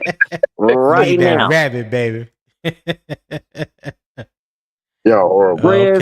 Press or off. Right. In the middle of the field when we need a big play. Yeah. Go ahead, Tico. Finish your thought. My bad. No, that's it. You pretty much hit it on the head when you said that rabbit. That nailed the coffin closed right there. We need that rabbit. And I just want to make one more caveat. I want to make one more thing. I think Mechie gonna be the new David Moore. I know you've been saying that. Mechie gonna be the new David Moore. Eventually we're gonna have to move off of them. Yeah. Go ahead, Gaskins. What you got? Which skill is missing from the four leading receivers? Hey, I don't think that you can take anything else is missing other than the dude who just says, "Oh, hey, what you doing? I'm gone already." That's it. We missing that dude. That rabbit. We missing that dude to just say, "Oh, I'm turning the jet zone and you still standing here." Right. Throw it to me right now. I don't care if you throw it to me behind the line of scrimmage. I'm gone. Right. Beat. Nick. Yeah, I was gonna say a guy who can create yards after the catch, a guy who can create a screenplay, or a 5-yard slant and turn it into a 40-yard game. Coker has the ability. He has shown the ability to be a yak guy after the catch. But he ain't Ted has shown.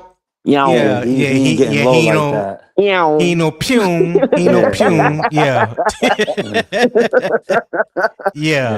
Yeah, I get you. I get you.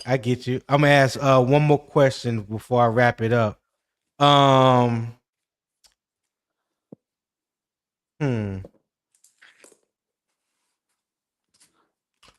okay. Because this has come up in the topic of discussion. Does Carolina gain more flexibility from carrying an additional receiver or an additional tight end? Nick Tri-State, you go first. Another great question. I think me personally, obviously, what the hell do I know? I could just be spitting and spewing bullshit. But I've been saying since the end of last season, I would have liked if the Panthers converted Bryson Tremaine to a tight end. I would have liked, if they told him they put him on a really good diet program, had him gain about 20 pounds, gain some muscle, get up to about 230 and shift him to tight end, because I think that with his run blocking ability, I think he would provide some value for us at tight end. But to answer your question, I would say, you know me, Tone. I done gave up on the tight end room. So unless we trading for one or getting a big name one, I ain't with adding any more tight ends. Nah, I'm good on that. Okay, so you would do receiver. I would do the receiver, yeah. All right, Tico, what you got? Just by process of elimination, or it's the tight end room is pretty much set. I mean, we only got 5, And we already know Mitchell Evans, not Mitchell Evans, but James Mitchell is going to be the practice squad guy. So Yeah. if we had about 7 or 8 of them, then I would be able to. It may have been a little bit more harder for me to answer this question, but for the simple fact we pretty much know who our 4 tight ends is going to be, I'm going with receiver. Yeah, hey, Tico, I'm gonna need you to get your uncle Circle, man. I'm gonna need you to get Circle. He Oh getting yeah, them nerves. it ain't right if you don't throw a little sugar, a little salt. That's all right. I know where he'll be at in a few hours. I know where he'll be. That's all Oh right. yeah, It's all oh good. yeah. We It's gonna all pull up good. on Bobby Brown. It's all good. Hey, well, fellas, I appreciate y'all, man. I appreciate you guys joining me on the panel today. We are over 3 hours into the live. If you haven't show love to the channel, appreciate it if you would show love. There's the QR code at the top right of the screen. Scan that QR code. Like I said, my daily goal is $25. I ain't trying to get rich or nothing like that, but you know, this producing this show and doing the things that I have, doing the things that I'm doing and have coming up is not free. So yeah, show love to the channel. If you're watching it through the Unbiased Opinion Sports Talk YouTube channel, there is a pinned comment with the link to the PayPal. Let me know if you do, and so I can make sure to shout you out as well. All right. Next week, Monday and Tuesday, we will be talking about the defense. All right. We will be talking about the defense leading up to the rookies reporting Tuesday. Okay. Yes, So I'll sir. give my little closing statement. Carolina has more receiving talent, more size, and more competition than it has had in recent seasons. But talent only creates the opportunity. Detail creates separation. Discipline creates spacing. Trust wins third down. Execution finish red zone blocking drives. Blocking keeps players on the field. Role clarity allows the entire group to function together. The Panthers do not need every receiver or tight end to do everything. They need each player to execute his job at a high level, and they need those jobs to complement one another. Talent gets you into the camp. Reliability earns the role. Hey, thank y'all for tuning in. I hope everybody enjoyed the show. If you did, show love to the channel, share it with a friend or a family member. And don't forget to hit that like button on your way out. Make sure you are subscribed to both channels, the Unbiased Opinion Sports Talk and Carolina Armchair GM CJ. If you want even more content, consider becoming a member on Patreon. That's where we have more in-depth discussions, topics that are brought up. You can also check the YouTube community posts. I also post there daily on my YouTube channel. So I greatly appreciate if you guys check those things out. And all my social media links is in the YouTube description on both channels. So if you need those, it's there as well. And I believe the last time I looked, I was like 19 away from reaching my first goal of 100 subscribers. Well, I'm 18 away. So if y'all would help me get to my first 100, I would greatly appreciate that. This is the end of my 3rd week, and I'll catch you next time. Keep pounding.